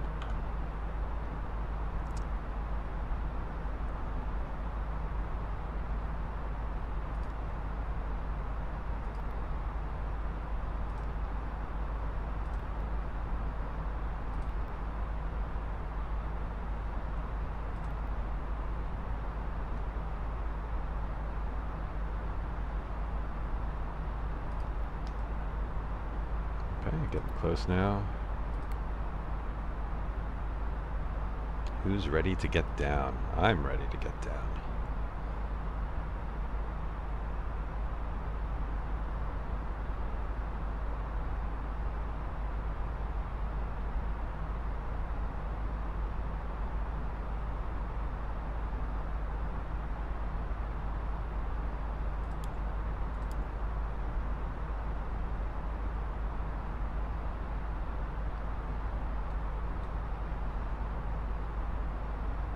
Oh, we're picking up the VOR.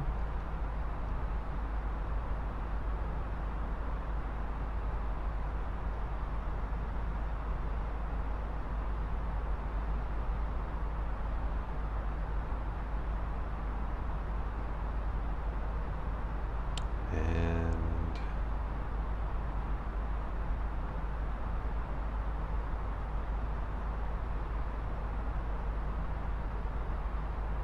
there we go.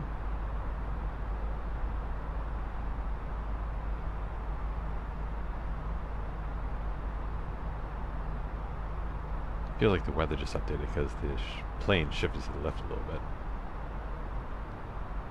But we have begun our descent.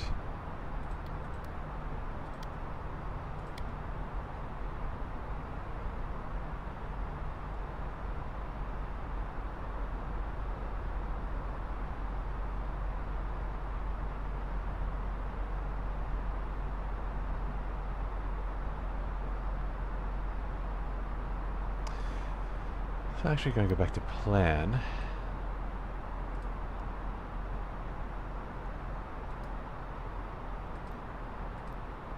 I'm going to see how this line is rendering. If it's actually going to help us.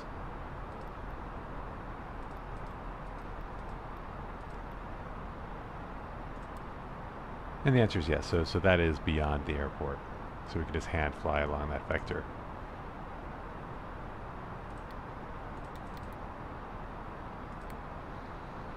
Alright, thrust is down to 33N1.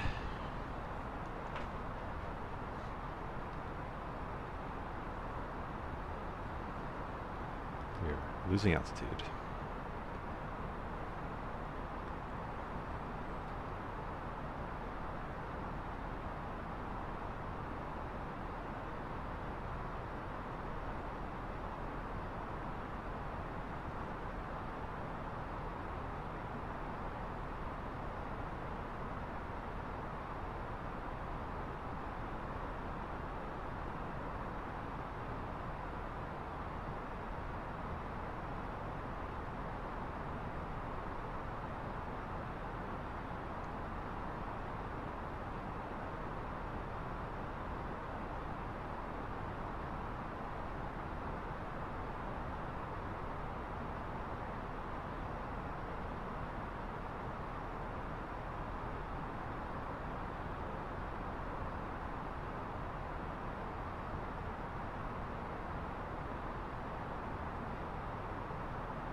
Wow, that's pretty wild.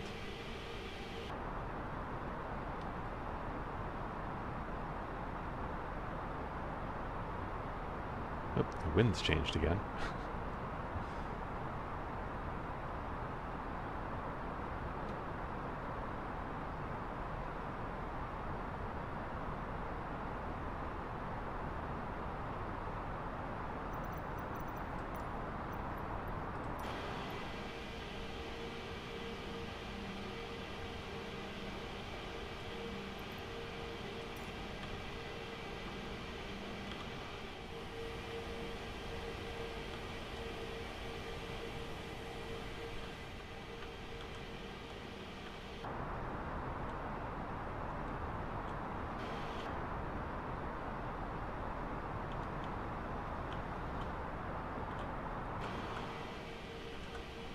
Should get an in-cockpit photo of this. This is maybe not the way to do it.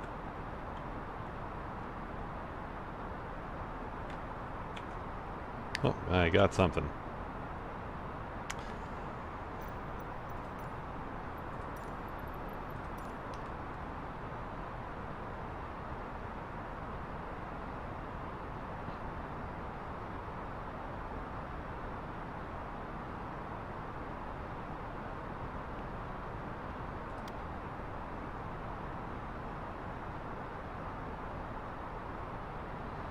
And since we're cleared for below transition altitude, go ahead and...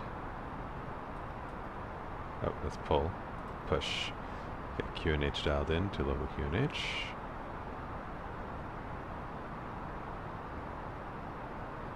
And the next check will be our 10,000 feet checks. While we're descending, let's further study the approach. So per this, we'll be at 4,700 feet until just about 10 miles away from the non-directional beacons, the NDB.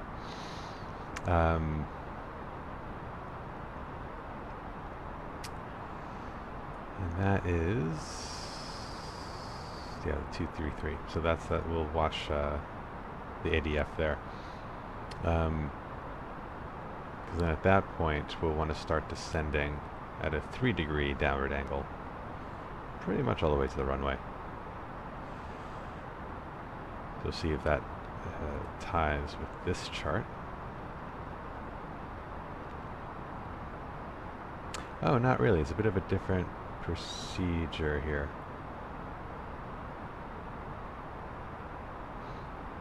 Okay, so at 4.3 nautical miles to I Whiskey Foxtrot, that's when we'll pitch down 3 degrees and ride that all the way down.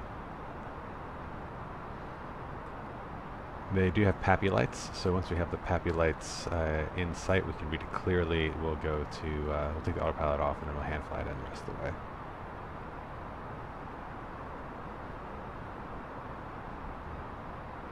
So 4.3 nautical miles to I Whiskey Foxtrot, that's key.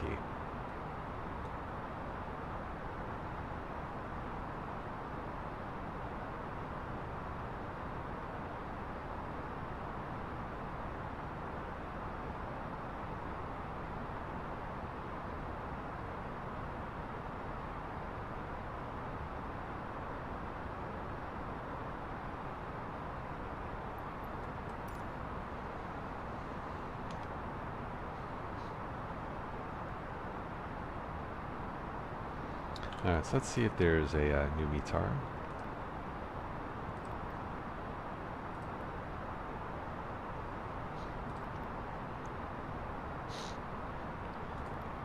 Just make this easy. We'll...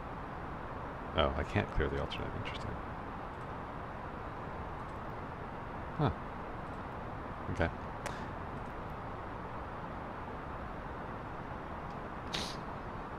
See if there's an updated report.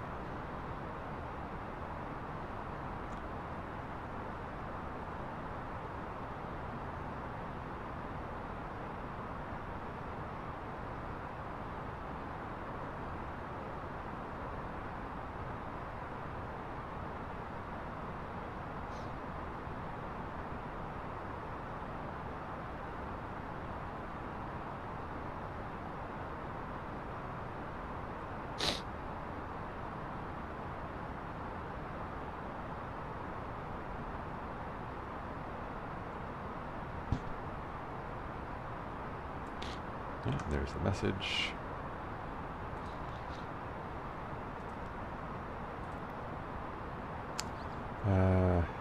So 1600 Zulu. Yeah, so there's no new data. At least not yet.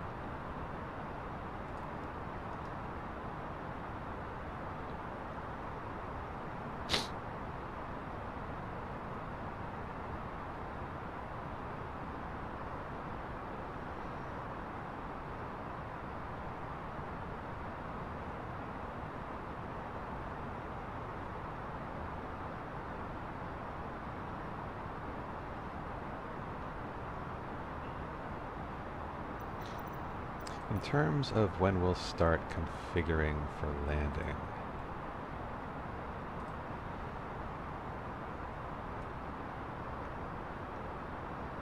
I say we activate the approach at the initial approach fix,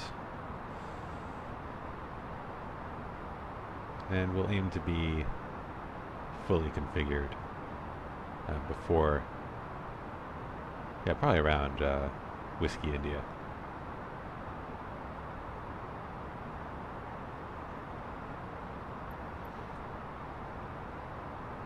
So it'll be quick configuration.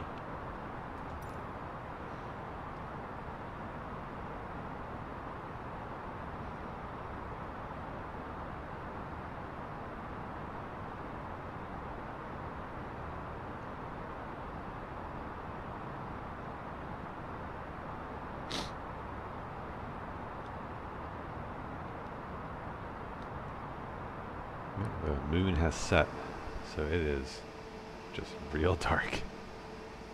Oh, wild. So I don't think we'll get to see Ayers Rock.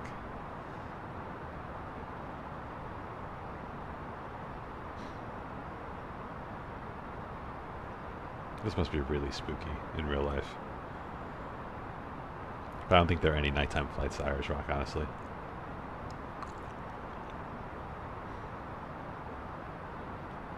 Like, if you had to lose your instruments, like visual flight rules is kind of out the window unless Ayers Rock is just really well lit.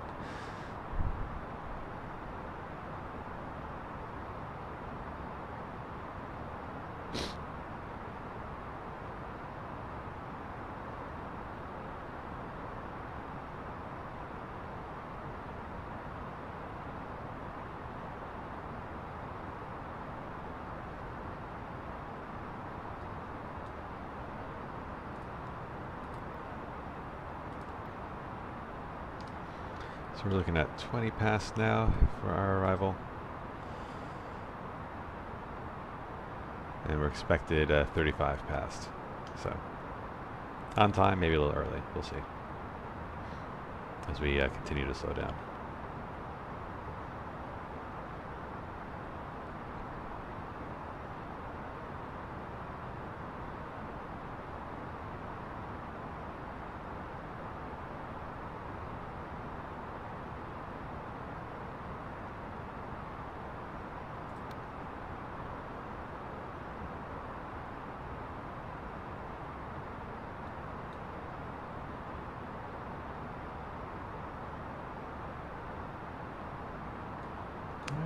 Approaching 10,000 feet, seatbelt sign coming back on.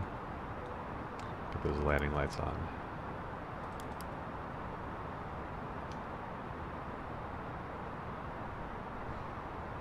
And slowing down 250 knots.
Alright, so about 16 miles from where we expect to be at 4,700.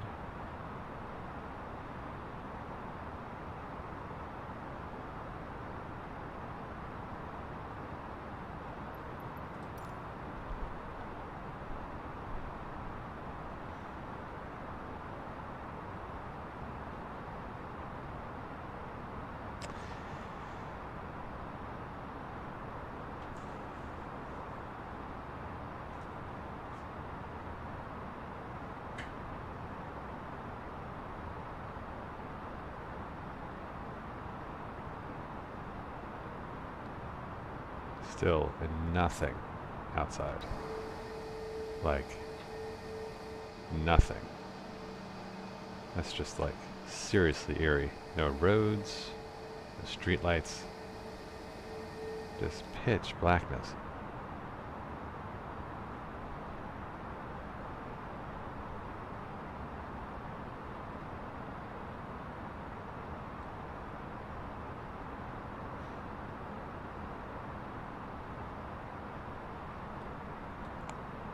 We're 50 miles away from the airport. We can't see anything.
Speed alt star. Engine spooling back up as we level off to maintain 250 knots. We're at 4,700, well in advance. We're still 47 nautical miles away from the airport.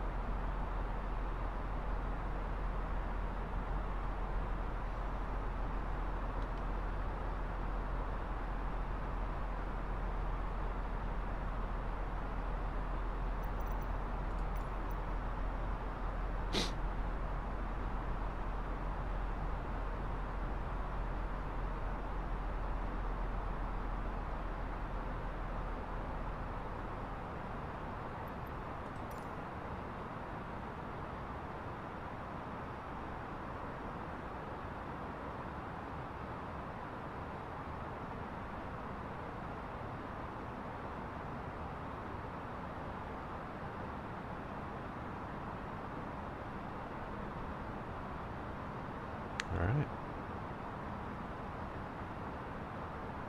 The airport is out there somewhere.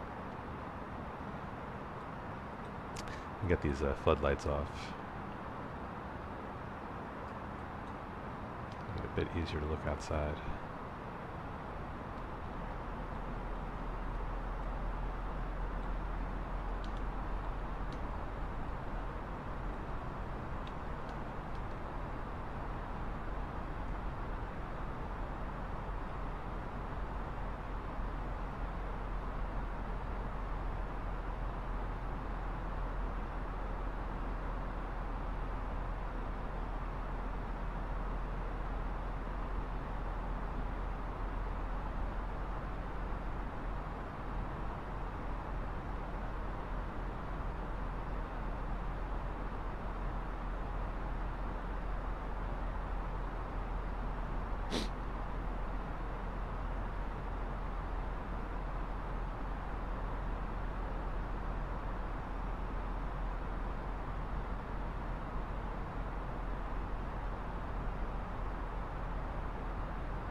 Alright, probably last opportunity to check updated weather, so we'll do that real quick.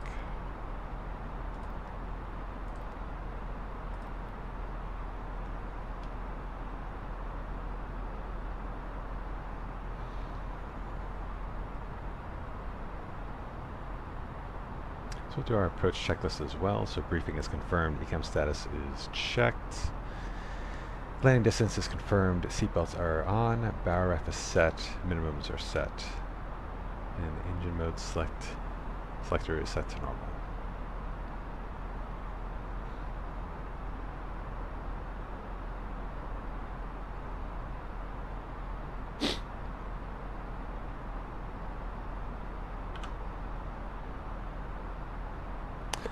Alright, let's check. This has changed. We haven't updated. We have 1700 Zulu. Yep, so that is the latest. And that has everything still basically the same. Okay, great.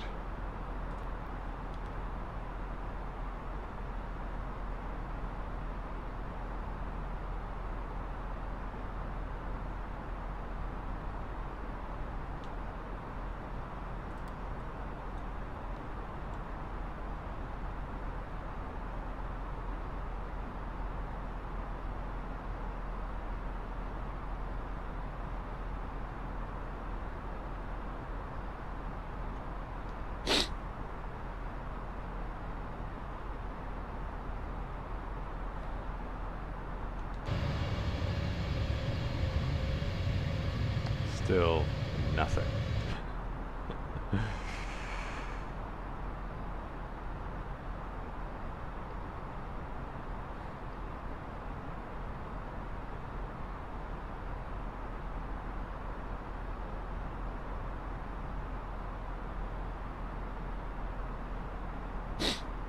Although, why are we at green dot speed?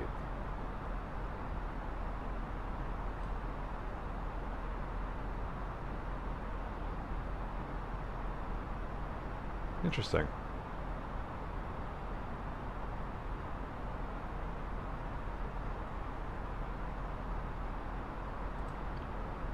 Oh, there are speed restrictions. That was not on the chart.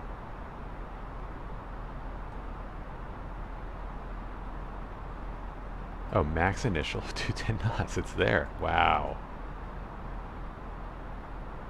Wow, we totally missed that. But you know what? Our smart fly-by-wire keeping us safe.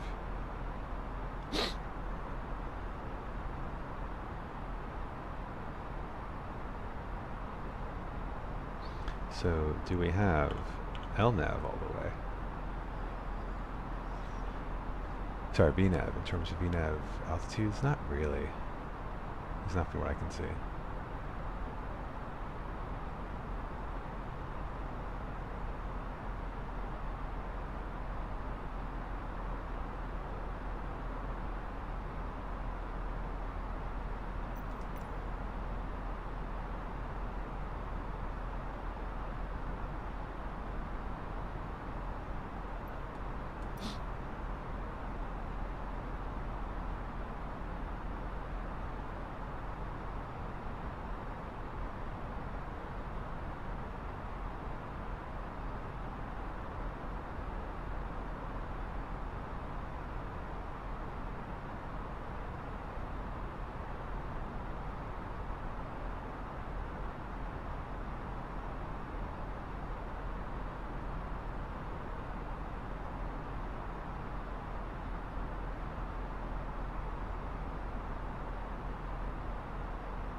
Let's see if we get yeah,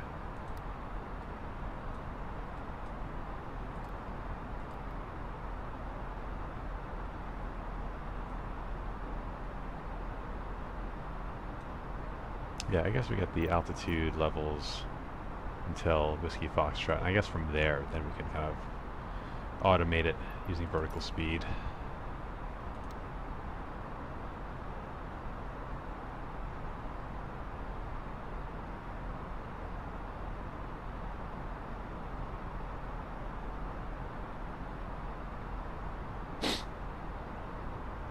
You know what? I'll go by the chart. I'll go by the chart.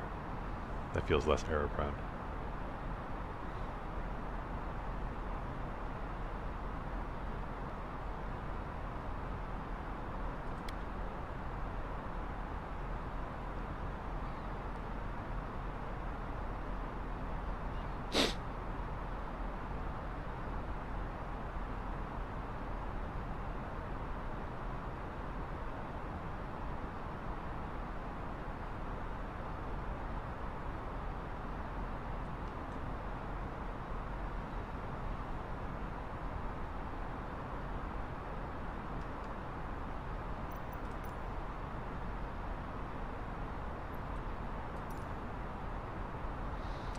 So we get our landing system on. We're not going to need it because we're not doing the ILS and there's no localizer.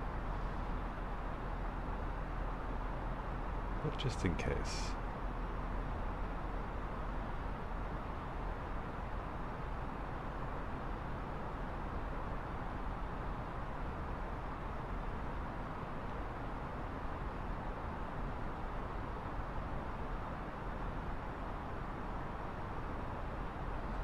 Alright, at this point, let's activate the approach phase.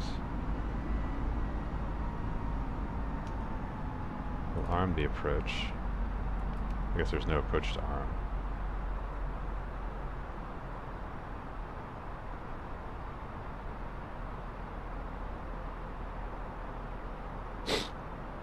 Oh, well, there is a runway.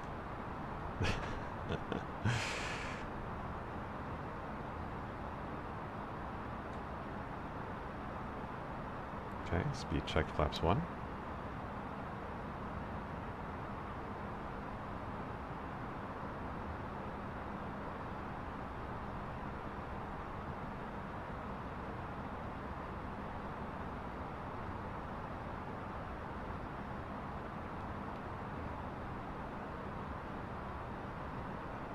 Speed check flaps 2.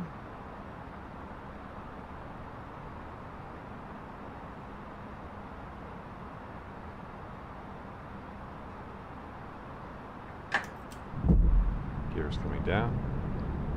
Speed brakes are armed.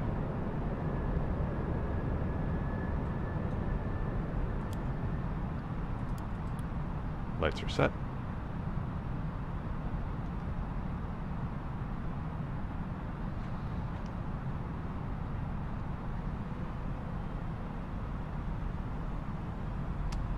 Speed check flaps 3.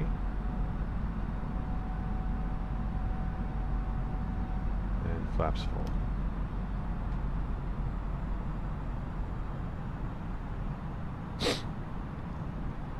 4.3 miles, we're going to go into vertical speed mode. Now.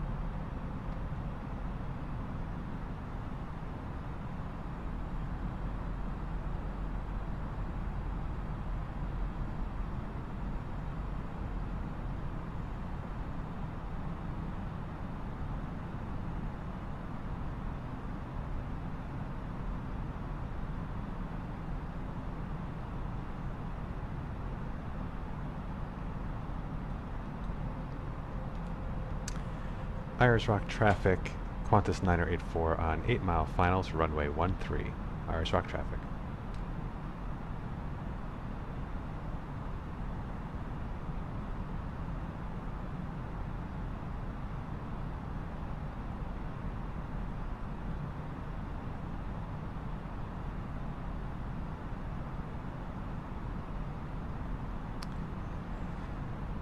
Got a bit of a crosswind. I think we're expecting that to become more of a headwind if the weather is to be trusted. 2,500. Radio altimeter is alive.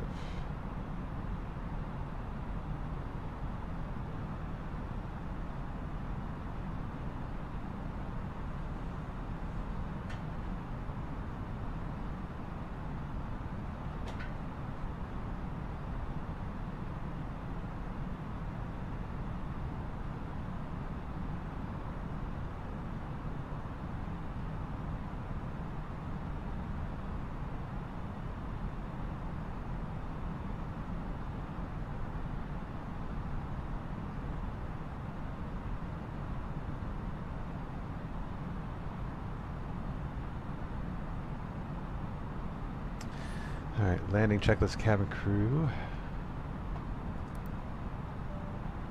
Flight attendants, please prepare for landing. Advise auto throttles on speed, auto brakes as required, ECAM memo, landing no blue. Landing checklist complete.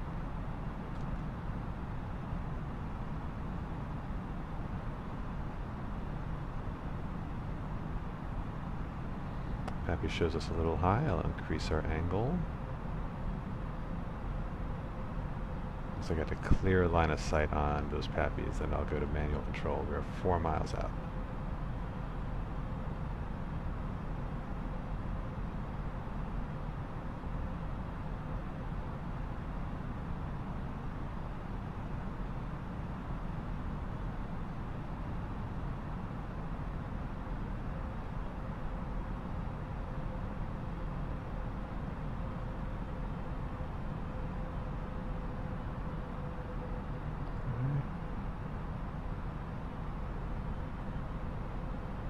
One 1,000.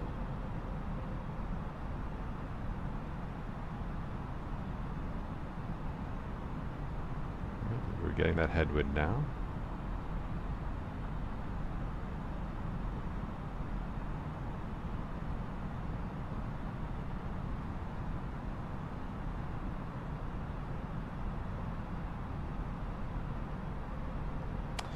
We're on the glide path.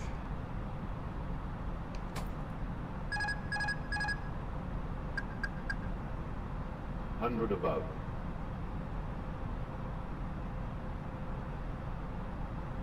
500. Minimum. Continue. 400.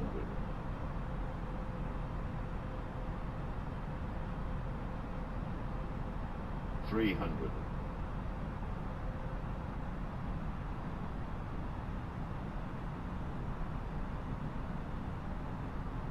200.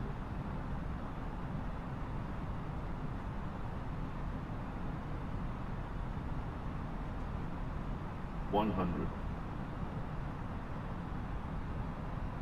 50, 40, 30, 20. Retard, retard, retard. Ballooning a little bit. 5.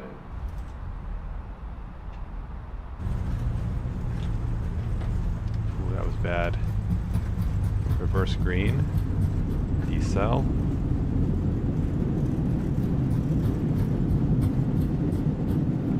$70 knots.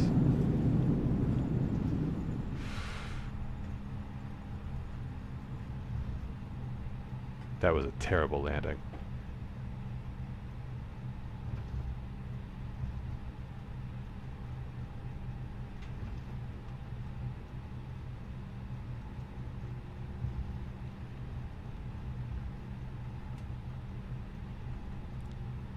Very hard at night, that's for certain.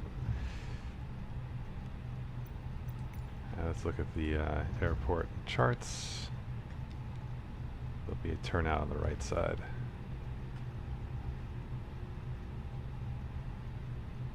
And we should be able to use taxiway A, taxiway Alpha.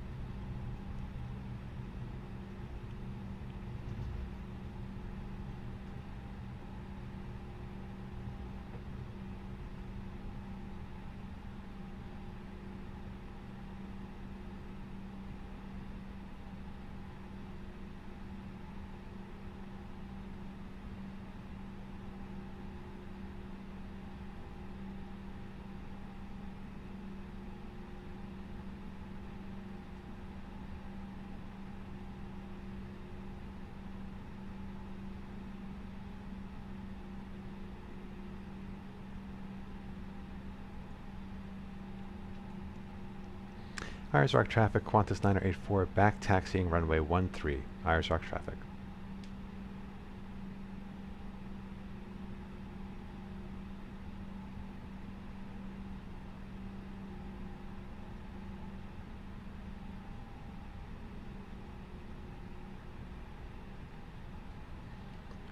We look huge for this runway. We are.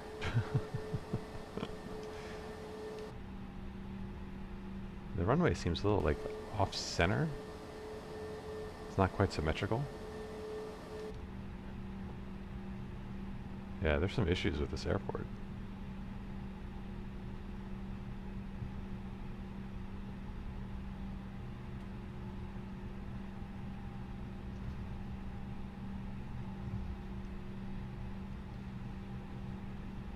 Is this a taxiway coming up? No. Just a road.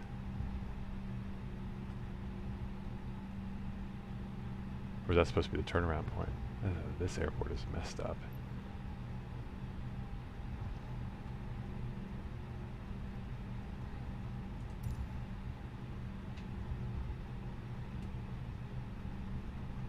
I'm going to blame the landing on that.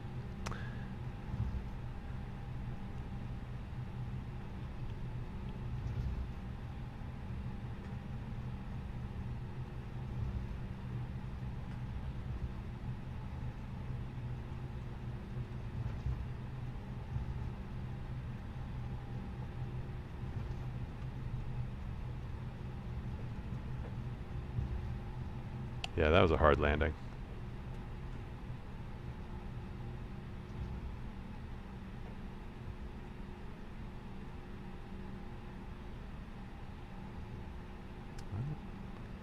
Taxiway Alpha.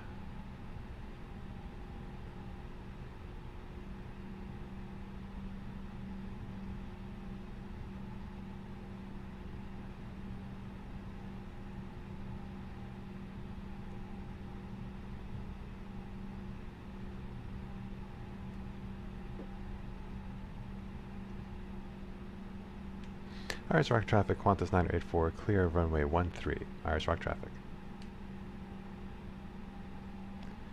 Alright, so let's clean things up. Landing systems off.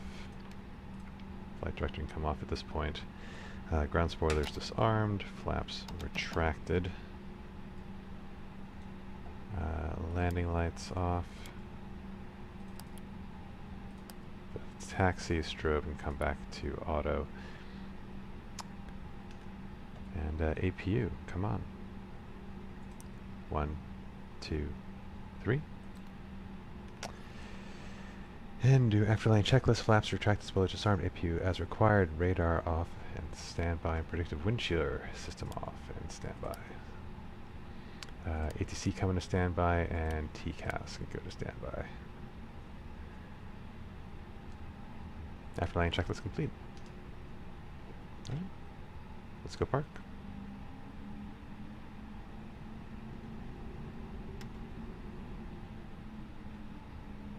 Apparently you can only use minimum thrust in this area so as to not cause erosion.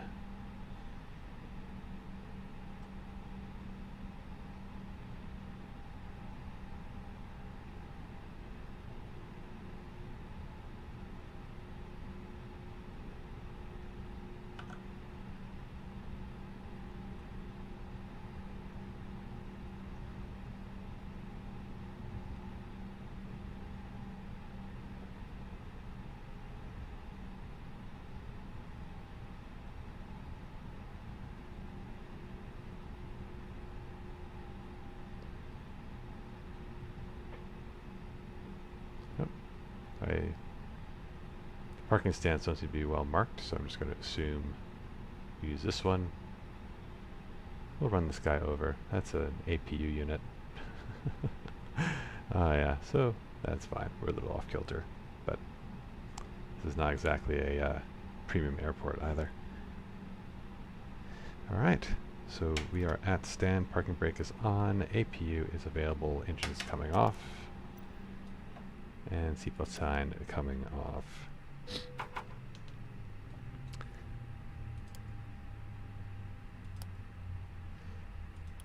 You can come off as well.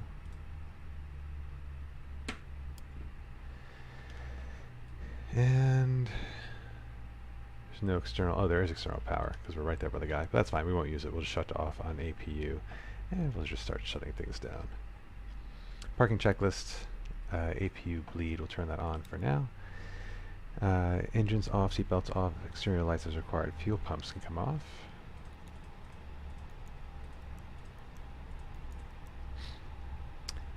Parking brake is on. Parking checklist complete.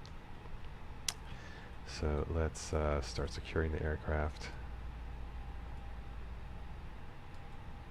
Get our lights off. Well, let's get these overhead lights on so we can see what we're doing.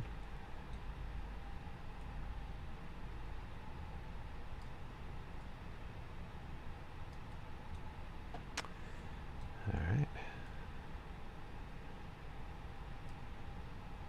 ATC off fully. That all looks pretty good. Engine time about 2.5 hours. Overhead. Alright, so crew supplies off. We can turn nav systems off. Emergency lights can come off. And we'll shut down the APU bleed. And the APU. And once the APU shuts down, then we will turn off the batteries and we'll be done for the evening. Or the morning. Or the afternoon, depending where you are.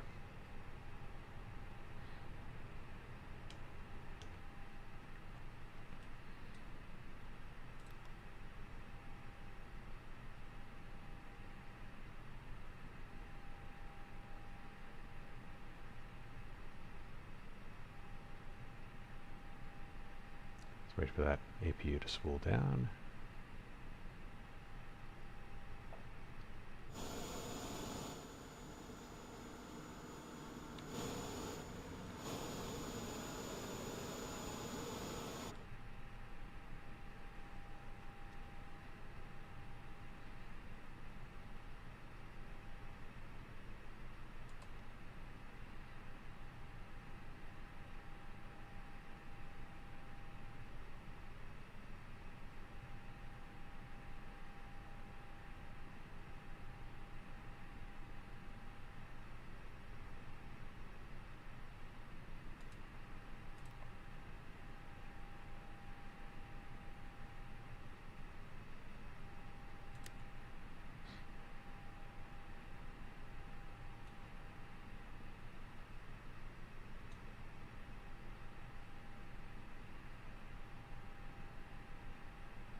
There it goes.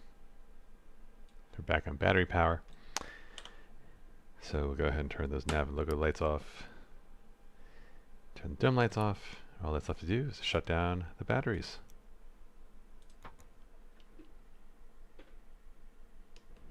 There we are, golden dark at Ayers Rock. I promise next time we sign on, we'll actually get to see the rock. But until then, have a pleasant day and a good weekend. This is Mike November Whiskey